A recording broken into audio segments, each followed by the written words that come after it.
He didn't tell me he was moving out. And this is your girlfriend? Yes. 5 years tomorrow. And I'm just saying, it's 5 years. and And the rest of our lives. you know that? He's learning. He's learning.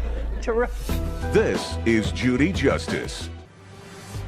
Adam Snyder and Julie Alice are suing their former employee, Trevor McCormick, for breaking his lease, the cost of a phone, as well as a personal loan. Court come to order. All rise. Have a seat, everyone. Kevin approaches the bench. Case number 2031, Snyder Alice versus McCormick. Thank you. You're welcome. Mr. Snyder, you own a farm, I do. and this is your girlfriend. Yes. How long has she been your girlfriend? 5 years tomorrow. You say that as if 5 years tomorrow, and And I'm just saying, it's 5 years. 5 years tomorrow, Yeah. and And the rest of our lives. okay, good. You know that? No, he's learning. He's learning. Terrific. Okay, this is what I'm gathering from the bare bones of the story. Mr. McCormick was dating an employee of yours. Correct. What was that employee's name? Natasha. When were you dating the lovely Natasha? We weren't really dating. We were an acquaintance. Where was Natasha living? She was living, when we first met, she was living at a friend's house, and she was working for Adam as an employee at a restaurant. And when was that? Month and year? I'd say around September of last year. September 2021. Yes. And? And we decided to move out because Adam had. Well, so you were living with Natasha at the friend's house. Yes. Where had you been living before? My mom's. So you went from mom's house to Natasha and a Yes. friend's house. Yes. Okay. And then where did you go? Then we moved into the trailer right next to Adam that he owned. Who had a discussion with Mr. Snyder about potentially renting the trailer so you would have a Natasha. place to live? And what kind of rent were you paying? I believe it was $800 And you moved into the trailer when? around November. Of 2021. Yes. And you lived in the trailer till when? About March. March of 2022. Yes. In March, what happened? Me and Natasha weren't getting along. I just had enough. There was never a boyfriend-girlfriend relationship. No. She was just a friend. Did you know that? That is not true. So what did you do? I asked Adam if I could move into the ranch house. There was nobody living there at the time. Where were you living? I live at my home with Julie. Okay, and there's a ranch house on the farm. I have a ranch house on a separate piece of property. Close by to the farm? Yes, 3 miles. That was vacant. Correct. Okay, so you asked to rent it? Yes, Who was going to rent it? I was. Just you. Yes, just me. How much was the rent? It was $800. And this was in March. Yes. Prior to March of 2022, what kind of work were you doing? I was working at a factory How long did you work there? about a month. What month? March, Prior to March, where were you working? on Adam's farm. From when to when? I'd say about December until March. Well, in December to March, you were living in the trailer. Yes, Okay. And you were living with the lovely Natasha. correct. And Natasha, I assume, was contributing to the rent. Yes. And how much were you contributing to the rent? Is not an answer. How much were you contributing to the rent from December to March of Couple hundred. 2021? Couple What? hundred a month. That's not an answer. A couple of hundred a month. How much do you pay for rent? $316 a month and 24 cents. How much does it cost to have your garbage picked up? $59.12. Do you understand? Certain things Yes. change. What was your electric bill last year? I don't remember. What was your bill last month? I don't remember. 300, ma'am. You see? But I mean, a couple is two. Yes. Who did you pay that to? Natasha. Well, I can't tell whether you paid that to Natasha or not. Did you ever discuss rent with Mr. Snyder? No, Even in the trailer? even in the trailer. So that was all done through Natasha? Correct. Okay. But according to you, you worked someplace in March, but before that you worked on the farm. Yes. From when to when? December to March? Yes. Beginning, middle, or the end of December? The middle, the 16th. Is that about right? If you want to call Just a sec- helping, helping whatever. Yes. December 16th. Okay. And from December 16th, you did whatever work it was on the Yes. farm until March. Yes. March what? Till I moved out. No, March what? Beginning, middle, and 28th. And what was the rent in the ranch house? The ranch house must have been nicer than the trailer you were living in. 800. You moved in April? Yes. How much money did you give him? $900. Some was to go towards security? I was in between jobs, and that's what I had. So we made an agreement that I'd pay $900 the week of, and then so on and so on. I don't What's have the so on and so on? I don't have the copy of the lease. He never gave me it. Did you sign a lease? Yes. I'd like to see it. I have it right here. In the back of the contract, you'll see where we wrote down he would pay $900 Just a second. on the 8th. Judy reviews a document. Okay, so the security deposit was supposed to be $1,200. You paid $8. Paid $9. The security deposit was $12, and you paid $9 of security deposit? I paid $9 total, ma'am. Well, how many months did you live there? Not even one. When did you move out? April 24th, I moved out. Is that correct? That's close, yes. Okay. I don't know exactly when he moved out because he didn't tell me he was moving out. He just locked the door. Okay. And wouldn't but it was in return April. messages. Okay.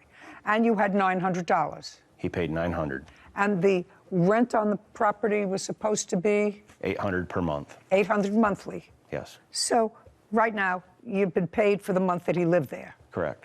Prior to his moving in there, who was living there? Nobody. So it wasn't rented. Nope. In what year was it last rented? 2021. When? Oh, no, it was in February. We did an eviction on it. So somebody lived there and didn't pay rent. Correct. Is that the first person who came in that didn't pay rent? Definitely not. Definitely not. Yeah, it's And lousy Trevor to was be a there, and landlord. he helped us do the Yeah. eviction on that, It's- so he knew how it worked. Trevor was there. He helped us do the eviction because we had to have court officers there To get him out because they weren't paying rent. So he knows how it works. Well, he may know how it works, but he did, in fact, give you $900, He did. and he lived there for less than a month. That's right. So that's sort of square. I know you'd like him to be responsible for his lease, but you have your house back. Now, tell me about this phone that you say he owes you for. By the way, Okay. where's your phone? I have my phone that I paid for. Their phone that I put a down payment for is at my house. Why? I didn't know I had to bring it. Well, it was just purchased within the last year. Yeah. Why do you have two phones? You have no Because, job. Why do you have two phones? I have a job. Oh, good. I bought this outright because he shut the other phone off. Oh, well, where is the phone? The phone's at my house. What kind of phone is It's it? an iPhone 13. You want it back? I'd like him to just pay for it like the agreement was, but He gets back his phone. Yes, ma'am. Okay. Even though I paid just it a down second. Where do you payment. live? Where do you live? I live in Highland. Where is that? It's by Detroit, Michigan. Who else lives at home? My girlfriend, What's her name? Ariel, Where is she? she is currently working right now. Does she know where the phone is? Yes. Okay. They're going to give you an envelope in the clerk's office back here. You're going to tell Ariel to put his phone carefully packed and mail it to him. FedEx, UPS, the fastest way it will get there. Then you get your phone back. Go. What's next? I have text messages here from Trevor. This will show where, when he was dating Natasha, they had agreed that they would pay for their phones up front so that I would put them on my business plan. I told them I would only do that if they paid for the phones up front, because when I took Trevor to Verizon, I said, if they don't pay for their phone bill, as long as they've paid for these phones in full, I can shut them off and it will cost my business no money, correct? And the lady said, that is right. I said, okay, then we can do it. So we added them to the bill, to the business plan. And here, where I text him, I said, you and Natasha told me you were paying for the phone in cash. That's why I allowed you on my business plan. Now I found out that you did not pay for the phones up front, because when we were in there, he and Natasha had the cash. Did you assure Mr. Snyder that you were going to pay for the phone? I had no idea I was even going to get a phone until Natasha said, go with Adam and go pick up our phones. That's all I heard, and that's what I did. Well, I didn't know can't about say the that to me cash. because the lovely Natasha isn't here either. Sir, you're going to get your phone back. Is it one phone or more?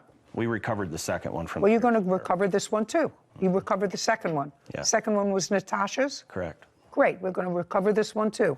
What's next? Changing lock fees, and you want a personal loan. Okay.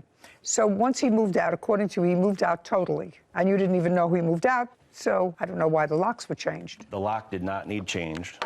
I did tell the court that we were going to have to change the locks because the key was missing. I didn't know that while I was away on storm, Julie had gone in to check and make sure the water wasn't running, and she found the key on the table. And that is Okay, what Trevor great. said. So we're going to eliminate that. And now we're going to go to the small loan that you say that you made to the defendant. So Natasha came over, guys. Like he said, she worked at. Don't tell me what Natasha asked you. That's all hearsay.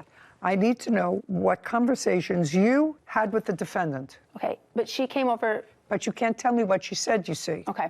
So And anyway, if you made a I contract, gave- if you made a contract with Natasha for a loan of money, even if it went for his benefit, do you understand? Okay. Even if it went for his benefit, he's not responsible. If Natasha says, I want you to give, what's your first name? Trevor. Trevor a loan to fix his car, and you say, okay, you need somebody to pay you back. Natasha has to say, I'll pay you back. However, you can't tell me that. Caption coming up. I was not in the house at the time when they were discussing that. Well, you said you went into the house. I came to pick Natasha up. I don't want you to make yourself appear any more stupid. Do you understand? Try not to do that. A courthouse. The Judy Justice logo appears. In the courtroom, Adam, Julie, and Trevor. Adam Snyder and Julie Alice claim their former employee, Trevor McCormick, owes for the cost of a phone and a personal loan. Trevor is countersuing for unpaid wages. Now, did you ever have a conversation with Trevor about money? I do. I have a text message telling him. No, tell me, not a text message. The conversation was not verbal. It was by text message. Correct. Okay, so I'd like to see text message from him. Yep. This has from Trevor. This is his number. Okay, may I see it, please? Julie hands a document to Kevin, who brings it to Judy. She reviews it. He did pay me $100 in cash. Okay, so it's clear from this text exchange, sir, that you borrowed a certain amount of money from the plaintiff. I did not borrow Natasha. Yes, well, it acknowledges it here because you say, I start that job on the 14th. I will pay you back out of my first check. It was for me, and I will pay it. That's what you wrote. Do you understand? Do you want to look at it? No. You don't want to look at it. You're not questioning me. So it's clear from this that you borrowed money from Miss Ailes. I personally did not. I didn't even know what was going on. Who wrote this? I start that job on the 14th. That was me. Well, then, that's in response to her text message to you that says, hello, Trevor. I heard you were moving out and I need that paid by the end of the month. I have been very patient as no attempt has been made on this. Thank you. And you immediately wrote back to her and said, I start that job on the 14th and I will pay you out of my first paycheck. That's what you said to her. Yes, ma'am. Yes, ma'am. Now, I'm going to get back and ask you the question I think I asked before. What was the loan for? I broke down in Oklahoma And what month and year was that? about September of last year. September of 2021 is just about when you started dating Natasha. Correct. Okay, so your car broke down in Oklahoma. And? And it had to get fixed. And? So I rode the Greyhound bus back up to Michigan and waited until my car got fixed, which took months. I'm asking you, what was the loan for? To go back down and get my car. So it was $670 that you borrowed from her, and I want to know how it was that you got the money. I came in to Julie's house, and Natasha said, you're going to Oklahoma to pick up your car, because I didn't have any money right then and there, but I wasn't going to ask anybody. Just a second. I don't care what you were going to do, what you didn't do, what you thought about doing. You went into the house that the plaintiffs share. Mm-hmm. Not uh-huh. Uh-huh is not an answer. The answer is yes. The lovely Natasha was there. Yes. With Julie. Yes. What did you say and what did Julie say to you? Just Julie. Julie didn't really say anything. She said, don't tell Adam about the money. Oh, so she said she would give you money. Yes. And she knew exactly how much you needed. Yes. Did you tell her that? No. Okay. When she gave you the money, did she give it to you in check or cash? She didn't give me no money. She gave Natasha the money. Okay. How much was it? $700, around there. And after it was given to you by Natasha, but you were all in the same room together. I was not in the house at the time when they were discussing that. Well, you said you went into the house. I came to pick Natasha up. Yes. I don't want you to make yourself appear any more stupid. Do you understand? Try not to do that. You were in the house with Julie and Natasha at some point, and at some point, money was discussed. No. Was money discussed in front of him? No, it was not. Okay. So your loan was not with him. Do you understand? Yes. Unless he ratifies the loan subsequently. Is that correct? Correct. This is from my person who just studied for the bar, and I have to go back in my mind 50 years. If my memory is correct, if you don't make a loan directly with someone, they cannot be obligated to repay that money. However, if they subsequently get use of that money and subsequently agree to repay you, they have ratified that contract. Correct. You just have to decide if that's a ratification. Yeah. What would be your take on that? Take a look at it very carefully. What would be your take? It was for me. I will pay it. Seems pretty close to textbook ratification. Yeah, I would say so. I start a job on the 14th. I will pay you back out of my first paycheck. I just wanted to keep the peace because she was down my throat. This woman was down your throat? Yes. She may have been annoyed, very annoyed, but she wasn't down your throat. She was the one who volunteered to give you money in your time of need. How could she be down your throat? Okay. So far you paid her back $100. Is that what he paid you Correct. back? So he owes you $600. Okay. So far, Mr. Snyder, I'm not with you on it, on the rent. Okay. I'm not with you on the lock change fees. I am with you on the phone, which you're going to get back. He's going to get that back within 5 days. Otherwise, Some he's going to more have receipts difficulty. here from the day that he did the phone purchases. Instead of paying for the phones up front, he also added a bunch of other cordless phone chargers and everything else to the bill. And How much were the extras? Totally, there's 2,000. No. I don't want them total. Total, you're going to get the phone back. What were the extras that he charged onto the phone? There is a $41.99. $41.99. There is a $20.99. Okay. You know that I went to 7 years of postgraduate school for this. Keep going. $29.99. 7 years. They were very hard years. I also took the bar exam. Keep going. $29.99. $17.99 Oh, it's getting worse. Not better for you, Mr. Snyder. and $11.99. Worse. A lot worse. $122.95. Okay. You have a counterclaim. Yes, ma'am. For what? Working on the farm, Okay. Tell me about that. From when to when did you work on the farm? November to the end of March. And what were you doing between November and March? I was feeding cattle when Adam was on storm, watering them. To March taking what? The after end of him. March? Yes, right. I thought you worked at a factory. I did both. Well, you can't do both. You work at a factory. I asked you if you had a job. You said, I work at a factory. I did do both. Well, now I need the name of the factory and find out what your shift was. I was, And you worked during the day. yes. From when to when?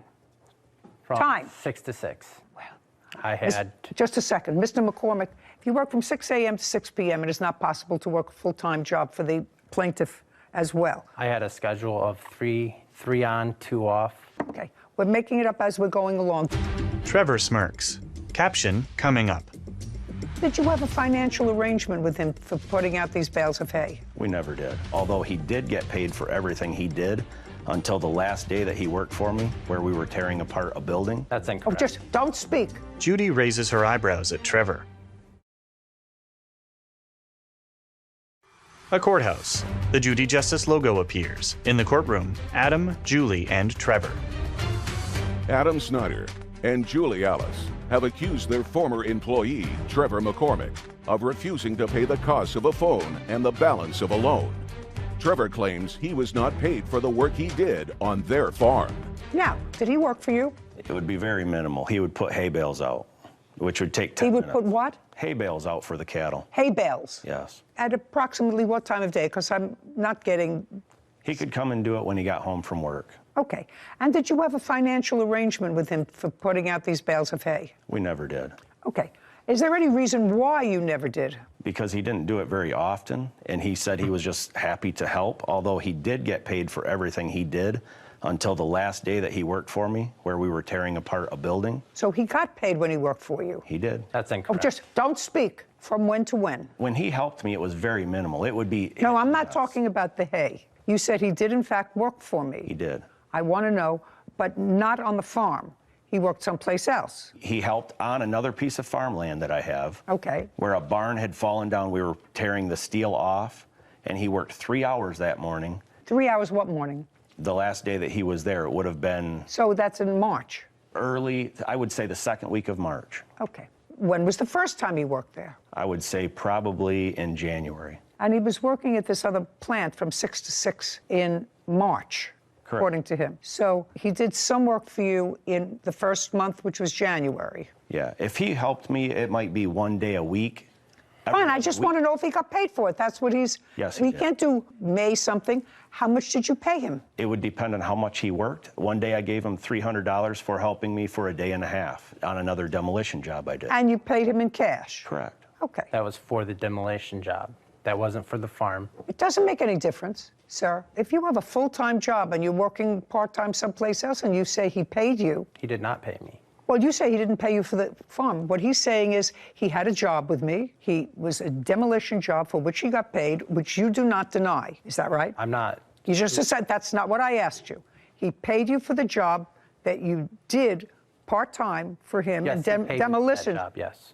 So that's a yes. Yes. And what you're suing him for is allegedly money that he owes you for working on the farm during a period that does include March when you were working full-time someplace else. Correct. And working for him. Yes. And doing this work at the site in March, the first 2 weeks in March, because you got some money for that. Correct. So now you have, according to you, 3 jobs. 1, 2, 3. Yes. First of all, you had no fixed financial arrangement with him at the farm. Correct. He said he'd pay me what he can. That is not a contract. Okay, but let's move forward with that. Tell me what your chores were at the farm. I would go feed them hay, Just feed who hay? the cows. Okay, how many cows do you have? 130. Anybody else work on the farm or just him? Just me mainly, and he would help when I was gone. Okay, and in order to keep these animals alive, they have to be fed hay. Correct. For how many months did you feed them hay? 3. Once a day? Yes. And what time would you do this? Usually in the morning. Before you went to work? Yes. That had to be 5 o'clock in the morning. You went to work at 6 o'clock. You had a shift, according to you, from 6 to 6. Yes. Okay, so how long did this take you in the morning when you had a full-time job? Sometimes, Not sometimes. I want you to tell me how long it took you. average about an hour and a half a day. So let's say it took you an hour a day. And how many days did you do it? I was with him every day before I got the job. I would go with him every day. I don't care. Okay. For the 3 months, I'm asking you how many days you did it. 45. That be right?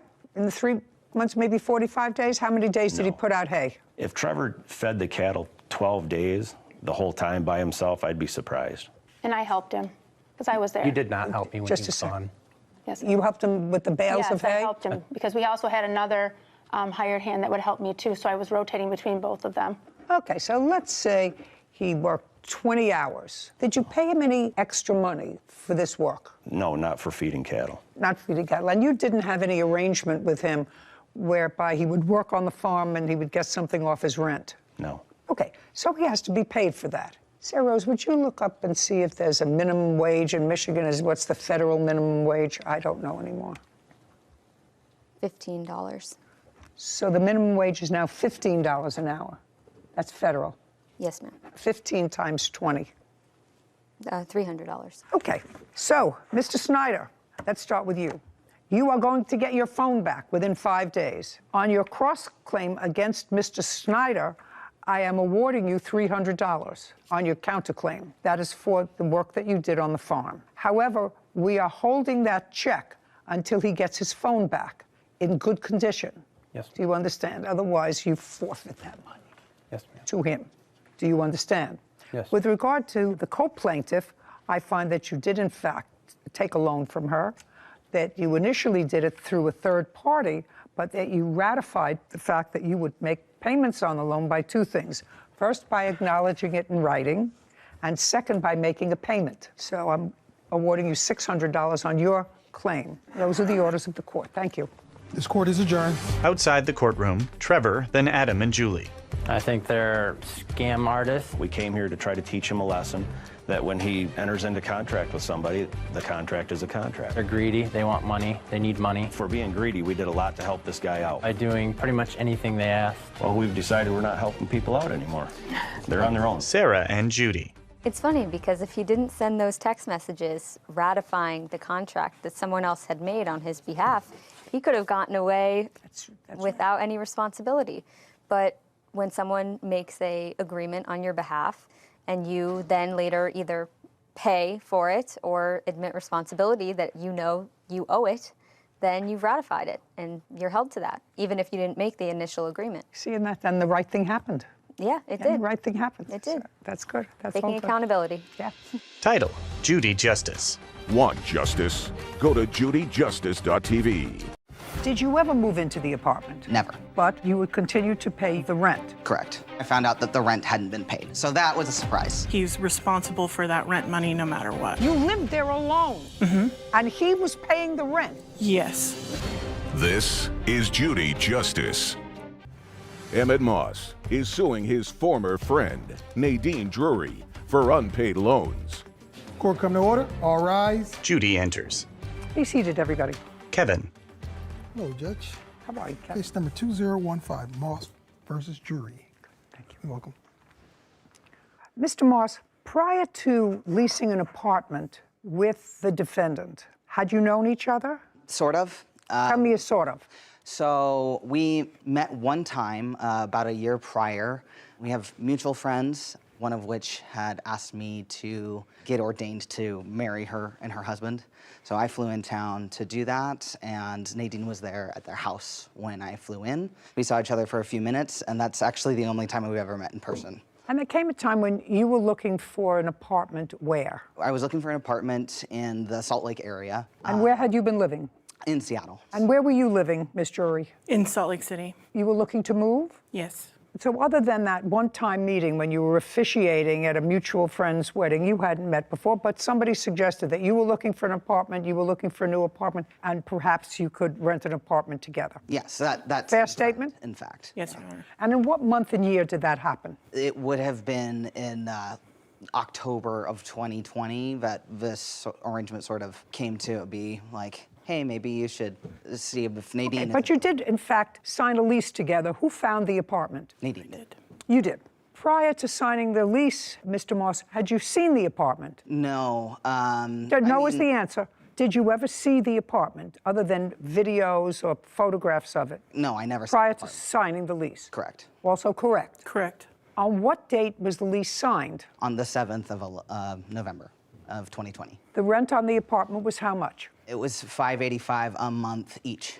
$1,170, Your Honor. So $585 per month each. You both signed it on the same day. Did you move in? I did. On what date? November 8th. And you were still in Seattle. Correct. Did you ever move into the apartment? Never. Okay, and that is also correct. Correct. Because for whatever reason, you decided to stay in Seattle. Correct. Is that work-related or socially? Social. And then you contacted her and told her that you weren't intending to move in, Correct. but that you would continue to pay your half of the rent. Is that also correct? Correct, Your Honor. And you were making a direct deposit to the account to pay the rent. Yeah, it was an automatic payment from my account to the rental. To the rental office. Yes, to the rental office. Then you came to find that Miss Drury had stopped paying her portion of the rent. When did you stop making payments on your portion of the rent? In January. So you paid either full or partial for November because you moved in on the 8th, and you paid December's rent. Correct. And you stopped paying rent in January. Why? I lost my job in December of 2020. So I'm going to outline now what this case is about. Yes. Mr. Moss continued paying his half of the rent until you found a roommate. Correct. And you found a roommate when? I believe I found him in February, and he moved in the month of March and started paying his half of the rent. So you didn't pay rent January or February, Correct. 2 months. Correct. And you had no work. Correct. When you found out that the rent wasn't being paid, according to you, in order to not impact your credit, you spoke to her. She said, I don't have a job. And you said, I can help you out. I'll send you money. Mm-hmm. Is that generally what happened? Then I'll get into... That's generally what happened, but there is a little more detail to it. I'm going to let you get to the details. All right. And you want that money back. The money that you advanced her in her time of need, which was how much in total? The total is $3,360. She did at some point pay me $300 back, so the amount I am seeking is $3,060. Okay.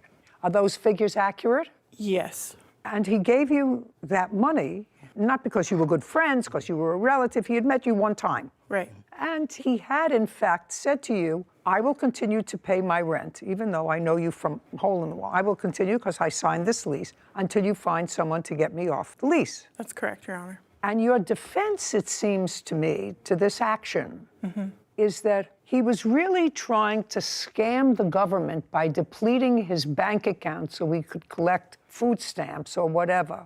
No. And as a result of that, because he wasn't being honest with the government, you shouldn't have to pay him back. I just want to know if that's what I'm reading correctly. There was never an agreement No. payback. That's a different story. I'm going to read this over because, you know, I'm getting elderly and I may not have recalled exactly what you said in your answer.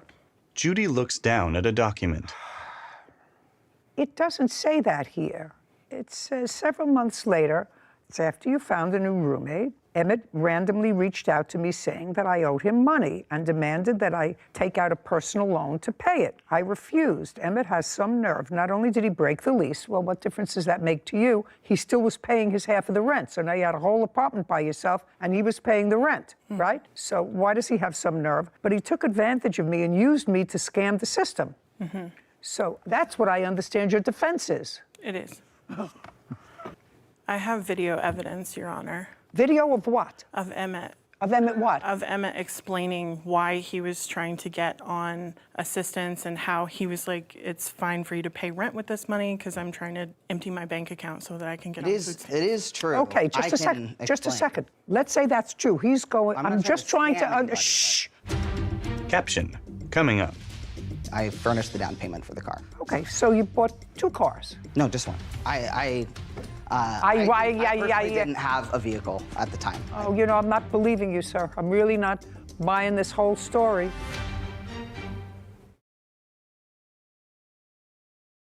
A courthouse.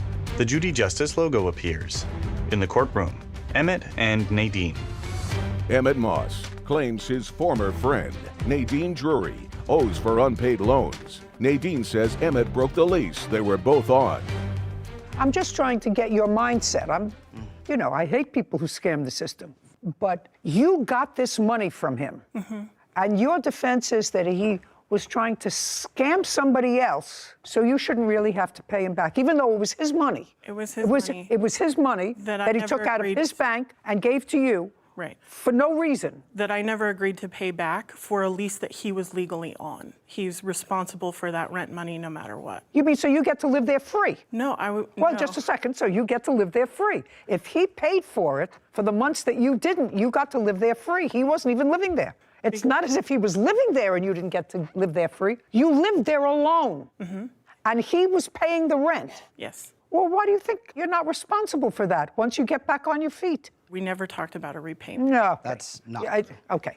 Now, We definitely talked about repayment. Now, I want you to explain to me and be very careful, because, you know, I've been in this system a very long time. So I know about social services, and I know about the system, and I know about welfare, and I know about food stamps. I know all about that. So you contact her. Yes. And she tells you she lost her job. Yes. Let's pick it up from there. Okay. So I found out through the payment portal that she hadn't paid rent. Yeah, we're past that. Okay. We're I past contacted that. her about that. Well, there was. Don't look up.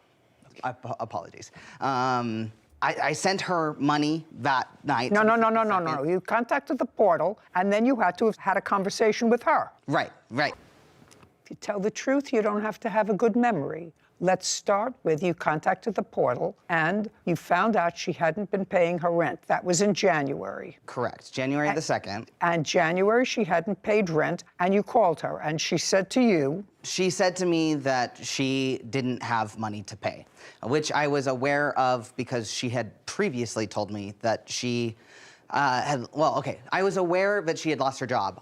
Just a second. How did you become aware that she had lost her job? Because we were friendly with each other. We were talking several times a week via Facebook Messenger. Okay, fine.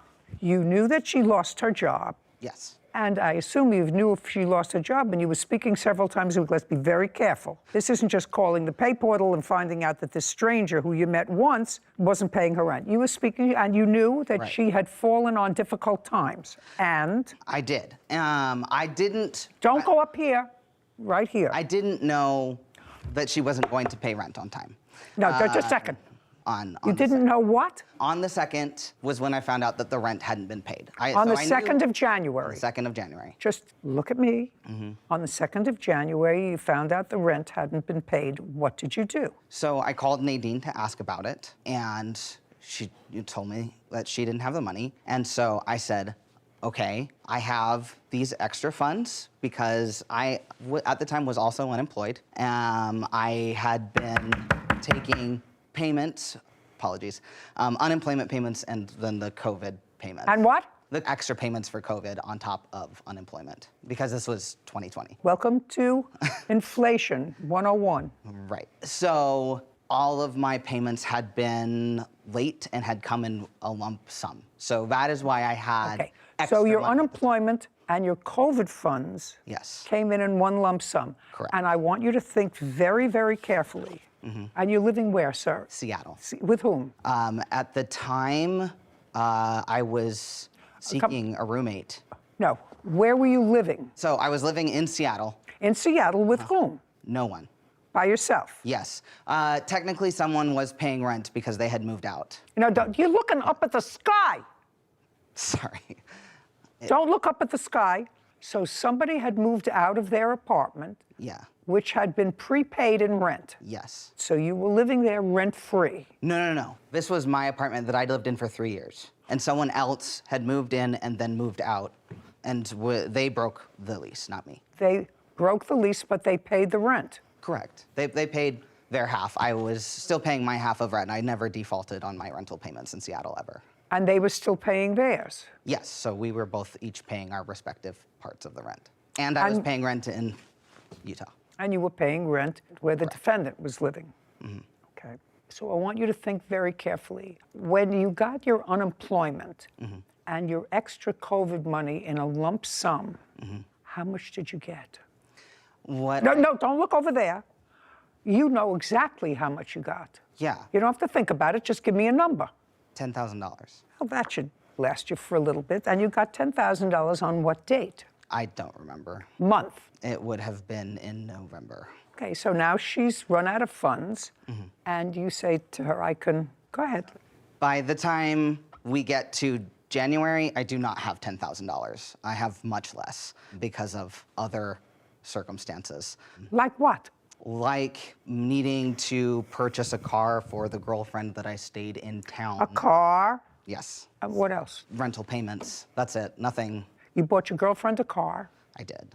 Her car that she had was a beater, and I it don't was care. unsafe. I don't care. What Okay. about your car? I did use a down. I furnished the down payment for the car. Okay, so you bought two cars. No, just one. I I didn't have a vehicle at the time. Oh, I'm not believing you, sir. I'm really not buying this whole story. You're living by yourself with a roommate. The roommate moves out. Your girlfriend had a terrible car. You don't live with the girlfriend. Don't. But The- you bought the her a girlfriend was- car. I- You didn't have a car, but you bought her a car. I had, if we need to back it up, I had given up my car in a bankruptcy earlier in the year because of. In whose bankruptcy? My bankruptcy. Your bankruptcy. That is why I didn't have a It's getting better all the time. Okie It dokie. was an interesting year. That doesn't mean you don't owe money. It just means I have to know the characters that I'm dealing with. I understand, Your Honor. Okay. Caption coming up. While you were going to the program, which you said it was in person, were you getting any government assistance that was connected to this trade school? I That's either a yes or a no.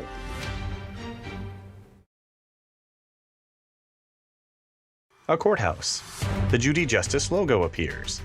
In the courtroom, Emmett and Nadine. Emmett Moss has accused his former friend, Nadine Drury, of refusing to pay back loans. Nadine claims she was used by Emmett to scam the government. So now you've got much less money from the $10,000. You bought your girlfriend a car, you had to pay her rent, you paid your own rent, you had other things from bankruptcies that you had before, so you have a little bit of money left in the bank. Yes. Go ahead. So don't look that over there, evening- right here. No, look, On right that evening of the 2nd, I paid Nadine a total of $710, enough to cover the rent of $585, any fees it would cost her to go and withdraw that money from the bank, and she also asked for extra money for groceries. Just a second. You acknowledge a $3,000 amount of money that he gave you. Am I right? Yes. Or Yes. You say that That that's correct. includes the money that he's saying that he spent on rent, that he gave me for rent, and he's also asking for his deposit. I am for asking for my The deposit. deposit for the apartment back. Okay, well, he's entitled to that. You have a new roommate who I'm sure you got a deposit from. She chose to not. And if you didn't, collect a deposit from What? the roommate. Well, that's her problem, because I she's agree. going to get the deposit back. Yeah. Okay, well, that's reasonable. She's going to get the deposit back when she leaves. When you leave, if you leave the place in good condition, he was never living there, so if you don't leave it in good condition, then it's on you. I want to know about this video that she wants me to look at, where you tell her some sort of a scheme you have to get more money from the government. It wasn't a scheme. Why don't you tell me about it? So far, we got $10,000 that was supposed to last you for 6 months, and you blew it on a coffee, a girlfriend. And so you may not call it a scheme. I want you to tell me why you had to have a zero bank account. I didn't have to have a zero bank account. A more limited access to money. What were you applying for, sir? So Not so up here, so here. Okay. I was applying for a program to go into the trades. So it was like a work-study program, like electrician, plumber, that sort of thing. And again, I didn't have a job, and unemployment had completely stopped. And as far How many years did you collect unemployment? It was less than 1 year. How many years had you worked? How many years have I worked? Yeah. I've been working since I was 16. So Well, it'd I'm been surprised 14. the unemployment totally ran out, because they kept extending unemployment. People were on unemployment for years during COVID. When they cut me off December of 2020, they did not reestablish my claim. I kept applying and it was denied. So I don't know why, but it was. What kind of work do you do now? I work for customer service. Okay. And the trade school that you wanted to go to was to prepare you for what? To be an electrician was what I wanted to do. An electrician? Yes. And was this an online program? No, this was in person. Where? It was in Seattle. And how much did they give you to go to that program? They didn't give me money to go to the program, but the program was free of charge. Okay. So the government paid the tuition? I believe that Well, somebody pays the tuition, sir. Yeah. So the government pays the tuition. And while you were going to the program, which you said it was in person, how were you supporting yourself? So Were you getting any government assistance that was connected to this trade school? That's either a yes or a no. Yes, Yes. I applied for food stamps and got food stamps. That is what I got. So you applied for some sort of assistance while you were going to this trade school, Correct. which you're not practicing now, and you're not an electrician. That is correct. And in order to apply for food stamps, you have to have a certain amount of money is the maximum you can have in your bank. That is correct. Okay. So that's the fraud you're talking about. That's why he gave you the money. Yes, ma'am. Okay. I mean, Just a second. I also gave her the money because she was going to need the money for rent. Like, it was one of those situations where it was mutually beneficial for me to give her the money, but it wasn't. You're looking a up at the sky. scheme. I understand what happened. So I I wasn't underst- going to have any way to support myself. I needed something to. The $2,000 was going to cover the rent for my place and my place in Seattle and my place in Utah, and then I wasn't going to have anything left. I understand that it became mutually beneficial for you to advance her the money Yes. so that your bank account would have less in it so that you could receive assistance and also get free tuition at a trade school that you didn't use.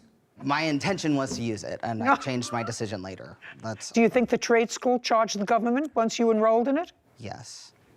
Yes, of course they did. And you know how much the tuition was in the trade school?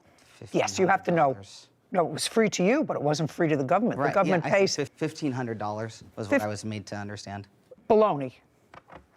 You people really somehow deserve each other, but you owe him $3,000. Madam, judgment for the plaintiff. We're done. This court is adjourned.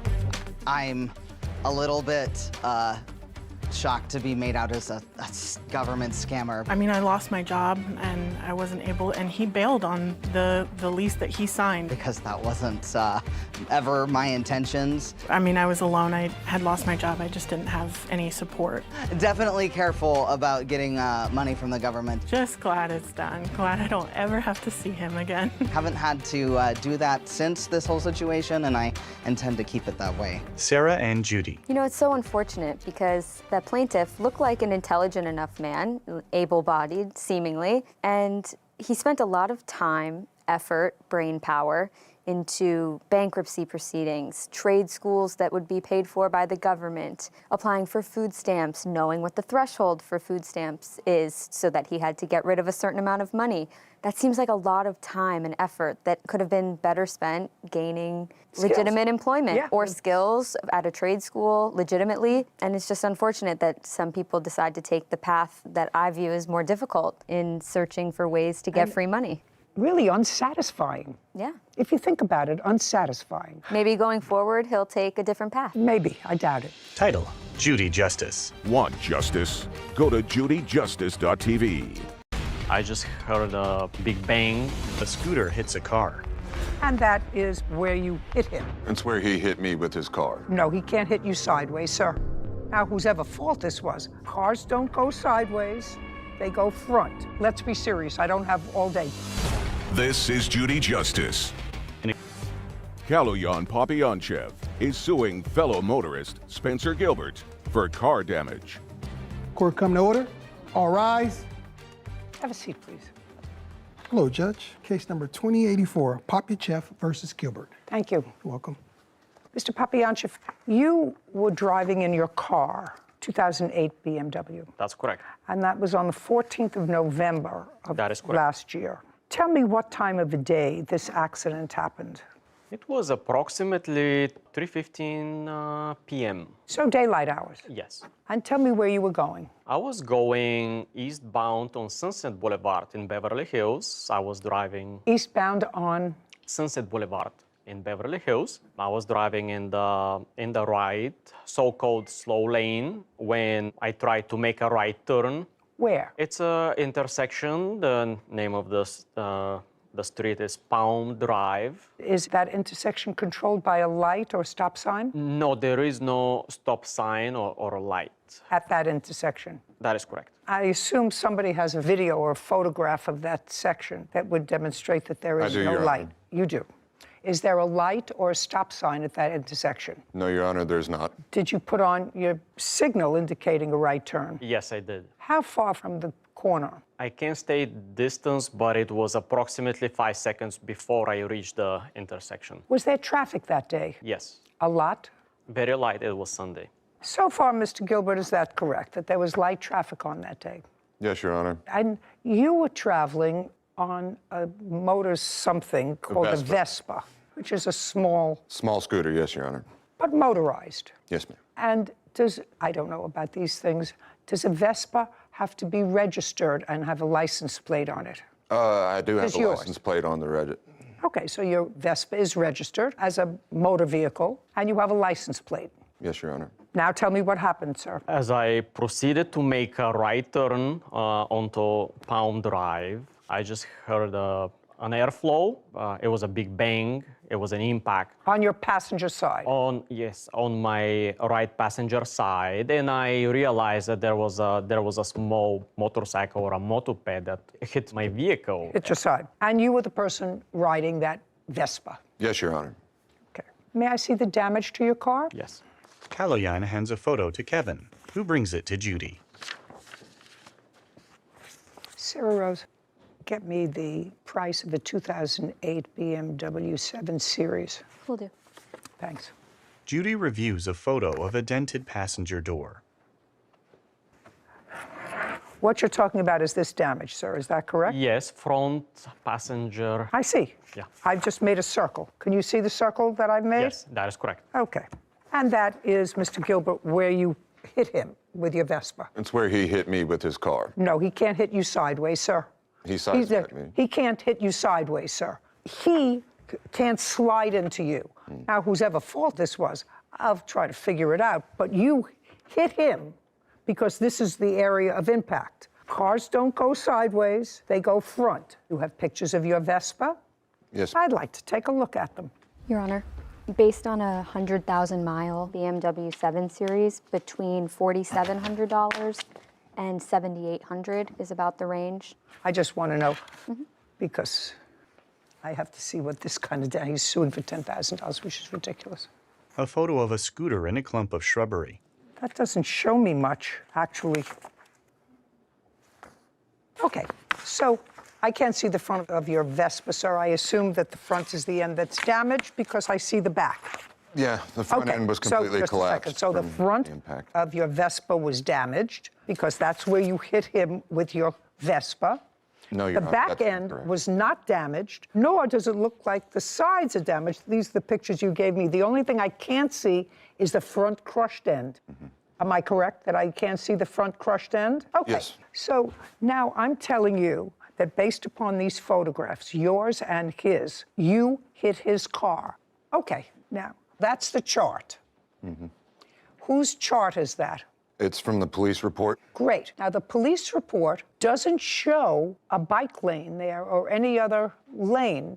It shows that there's a car traveling in a car lane, and the Vespa hitting. See, he can't hit. You can hit. He can't hit you. Now, tell me, sir, why is it that you were driving where you were? You were behind him initially. No, Your Honor, I was traveling eastbound down Sunset, heading to work.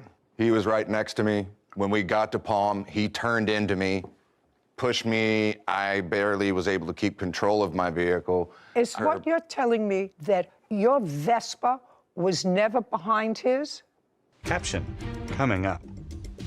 This you're not getting. I want you to get this right out of your mind. Your whole car isn't worth $10,000. Let's be serious. I don't have all day. Do you have a bill? And later today, And I know you're dying to tell me that there was noise there, that you couldn't live there, that it was terrible. Well, that's what happens when you live in a place with a whole bunch of other people. A courthouse. The Judy Justice logo appears. In the courtroom, Kaloyan and Spencer. Kaloyan Popyanchev claims fellow motorist Spencer Gilbert owes for car damage after hitting him with his Vespa. Is what you're telling me that your Vespa was never behind his? No, I was never Okay. behind his vehicle. Do we have any other video? I do have a dash camera video of the. May I see it, please? Footage of a scooter colliding with the side of a car. The scooter crashes into a clump of shrubbery. Play it again, please. Start from the beginning. So let's go slowly. Okay. Well, it's clear to me, Mr. Gilbert, that you came up behind him. Just go back a little bit. You weren't right next to him because... I was next to him because as he slows down to make his turn, that's when he makes contact with me. Slow motion footage of the scooter hitting the passenger side of the car. I was right next to him the entire time. Impossible. May I see the police report, please? Yes. There's actually 2 police reports. May I see them? Was anybody given a summons on that day? Nobody. Neither party was given a summons. Is that correct? Not that I know of, Your Honor. Judy reviews the police report. Okay, so this is the narrative after witnesses were questioned, and the opinion based upon the witnesses' testimony and yours, and the fact that the police officer actually heard in the video the clicking of the turn signal indicating a right turn approximately 5 seconds before the right turn was executed according to the police officer as a result of viewing the cam that he had, the video, that he was making a slow right turn. He had turned on his signal approximately 5 seconds before, and you were coming up on him on your right. And it says, based upon the video footage, I determined that the first car, and that would be his, should not have been placed at fault for this collision because he activated his turn signal and made a safe turn to go southbound on Park Drive. The fault of the collision is on the part of Mr. Gilbert for violating 21755 CVC, which states in part that the driver of a vehicle may overtake and pass another vehicle on the right only under conditions permitting that movement safely. I'm reading you the police report. Do you have another police report? Yes, I do, Your Honor. Prior to this or after this one? This is the only police report that I know of. Oh, I wasn't aware there was 2. well, this was a supplementary police report. What is the date of yours? All I have is what my lawyers gave me. Oh, well, I'm going to show you this one, sir. Yes, ma'am. And this one was after viewing the cam, Yes, Your Honor, my police report predates his. predates it. Well, that's after the officers looked at the dash cam, heard the signal, and saw you coming up from behind. I'll take it back now. I've seen the damage on your car, sir, Yes. which, while I wouldn't like to have it on my car that's 14 years old, it is on your car. It's not worth $10,000. Your whole car isn't worth $10,000, sir. So if you want to show me a reasonable estimate for fixing that, I'll be more than happy to look at it. Yes, I do. And this estimate was given to me by the only body shop that is authorized by BMW. Well, find another body shop for a 14-year-old car. I'm certainly not going to consider giving you anything near the value of your total car for something that is on the door of one side of the car. Have you had the car fixed, sir? I had the entire door replaced, but it's still Replaced by whom? by a body shop. Good. Yeah. And if you had the whole door replaced, you must have a bill. This you're not getting. I want you to get this right out of your mind. Your whole car isn't worth $10,000. Let's be serious. I don't have all day. Do you have a bill for the door that you replaced from a body shop, which is what I said a moment ago? No, I do not have Well. it with me. The vehicle is still due paint and dents and They, scratches repair. well, they're going to fix the car, and if they can fix the car for $2,000, have it fixed. That's my judgment. Judgment for the plaintiff. We're finished. This court is adjourned. Spencer, then Callahan. Certainly not happy about it. I am happy. It is something. The problems that this gentleman's caused my life. It happened in about 2 seconds. I was like riding right next to the dude and he just turned into me and I went into the wall and that was pretty much it. I had to call 911 immediately because I wasn't sure if he's dead. Because of what he did, I wasn't able to go to work for 2 weeks. I lost 2 of my jobs. First thing to do is you call 911 and then deal with, the rest of the circumstances. Sarah and Judy. One theme that we see far too often is plaintiffs coming here or to any court asking for a large sum of money, in this case $10,000 for a car that wasn't even worth $6,000. And instead of showing us an estimate of fairy tale land of what was going to fix it, show me a receipt for what you paid to fix the damage. Yeah, because he did fix the damage. He fixed the damage already, replaced the whole door. You don't have a receipt for that. You don't have a bill. You don't have a nothing, which leads me to believe that it was a lot less expensive than $10,000. So I thought your judgment was generous, given that he had no proof. I would have said goodbye. Well, he did damage the car. Not that I'm going into history, but as one who has, on occasion, hit a stationary object, even allegedly hit a stationary object, and get a little nick on a bumper on a car. It's expensive to fix a car. So he had a car that looked in perfect condition. It wasn't after it was hit. He's entitled to have it look like what it looked like before. I just felt there was sort of a bait and switch with the $10,000 estimate, but I already got it replaced. Fixed. I think that he said that. I think that he said that unintentionally. I also think he did. It's okay. Won't get one over on us. No. Case 2090, Oquendo versus Villarreal. All parties, please step forward. Amber Oquendo is suing her former tenant, Nancy Villarreal, for unpaid rent. Miss Oquendo, you own a home. Yes. How large is the home? It's 4-bedroom, 2-bath, and approximately 1,700 square feet. When did you purchase the home? 2018. Can I ask you what the cost was? $225,000. And you live there in the house, just you, with whom? I don't live in that house. That's my rental. You bought it as a rental? Amber nods. Caption coming up. Somebody was playing their music loud. It was a problem for you. Yes. You asked them to be quiet. Yes, you Your told her it was a problem. Yes. And then there was some sort of a kerfuffle. I don't know what happened. You want to tell me? A courthouse.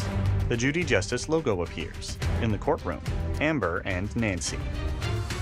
Amber Oquendo claims her former tenant, Nancy Villarreal, owes for unpaid rent. Nancy is countersuing for her security deposit. Now, you bought it as a rental? You bought it as a business? Originally, I purchased it and I lived in one room. My kids shared a room and I rented 2 rooms until I was able to establish basically a history of being a landlord. And I then purchased another home and I live in my own residence, and that one is fully a rental as of now. And also a resident of that home are your parents? Yes, they are in the master. And you have another tenant there? Yes, there are a few other tenants. Tell me who. So I have one tenant who has asked not to be identified by name, but he is in one room that I have marked as room number 2. And then I have another tenant who's in room number 3. And then Nancy was in room 4, and there's now a new tenant in that room. Okay, this is what it's about. The defendant was a tenant of yours. It didn't work out. And it was a short tenancy. I think it lasted no more than a month. Yeah, right. Is that right? June of this year? Yes, Your Honor. It didn't work out. She left. It is your claim that she left owing you a month's rent. And I assume from your paperwork that the month's rent was $774. So it was $650, and then the $774, the remaining difference was just for being served and then court costs, but month rent was $650. $650. And when the defendant moved in the beginning of June, did she sign a lease? Yes, and I'm just going to correct you, sorry. She moved in May 7th, so just wanted to correct that. But yes, she did sign a lease. May I see it, please? Yes, ma'am. Amber hands a document to Kevin, who brings it to Judy. Thank you. Yeah. You have a copy of your lease, Ms. Villarreal? Yes, I do. Okay, good. Judy reviews the document. So it's a month-to-month tenancy. It's an at-will with 30 days written notice. Okay. According to the lease, there was a security deposit of $650. Yes, ma'am. Did the defendant pay that when she moved in? Yes, she did. Okay, because that's your counterclaim. You say you want your security deposit back. Yes, ma'am. I assume from reading both of your complaint and answer that this turned out to be not a happy tenancy. You don't live there on a full-time basis. The defendant did live there for a short period of time. You moved in, rented a room, and you gave her $650, and you moved in on May 7th. Yes, Your Honor. Correct. And you moved out on what date? I moved out on July the 7th, July the 10th. So you were there for 2 months? No, I was there for 1 month. May to June, June, July. May 7th. I moved in I believe it was June because I moved out July the 7th. Our lease was signed on May 7th, so I know that. Yes, the term of the lease is beginning May 7th. That's the term of the lease, according to this. So I don't care when you moved in. Okay. The term of the lease was May 7th on a month-to-month basis. So you were there from May 7th to July 10th. So you were there for 2 months. Okay. We're going to get into the whys, wherefores in a moment, but did you pay the month of May? Yes, Your Honor. Did you pay the month of Yes, May? ma'am. Good. Did you pay the month of June?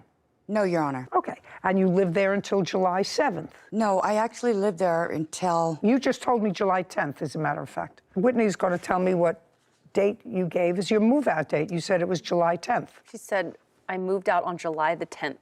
Okay, July, and it was, yes. July So you 10th. were there for 2 months? Yes, Your Honor. Okay, if you're there for 2 months and you only paid 1 month's rent. Yes. So far, you owe her 1 month's rent.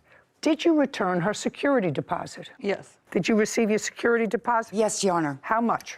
$650. Okay, so you have no counterclaim. The counterclaim is for your security deposit. The rest of it is nonsense. You moved out, you wanted to pay your moving costs, your hotel fees, and everything else. That's ridiculous. Okay, so if you've received your security deposit now, what you owe her is a month's rent, which is $650. And I know you're dying to tell me that there was noise there, that you couldn't live there, that it was terrible. Well, that's what happens when you live in a place with a whole bunch of other people. Did you look at this room before you moved in? Yes, I did, Your Honor. Okay, so you went to the house.